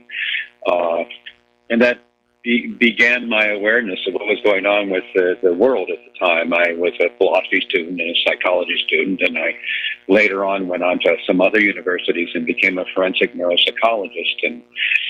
But I always remembered that one of the young co-eds that I knew, because I had a job working for housing maintenance and was fixing the drains and the toilets in the dormitory in which Alison Krauss lived. And one of the most beautiful and one of the most loving women I've ever met. We had no relationship, but we were friends. And she was one of the women who were students who was killed on that date and back then. And I've become too aware of the perfidy of the United States and the government and how they kill people wantonly, and they damage all of what we choose to believe in and hold dear. And I just wanted to comment on that. And I'll call in the future when I have something intelligent to say. Well, this was very first person. It was very moving. Thank you very much for the phone call. I'd love to keep you on longer, but there's the music, and it's time for us to leave. Claire and I have to get on out and take care of an urgent errand this afternoon. So stay tuned for John Stadmiller's program. He's got a very interesting guest who's going to be on the show. And take what you learn here, share it with everybody, talk to them, email them, stay off the social media platforms. They're being heavily filtered. We'll be back tomorrow. Aloha, America.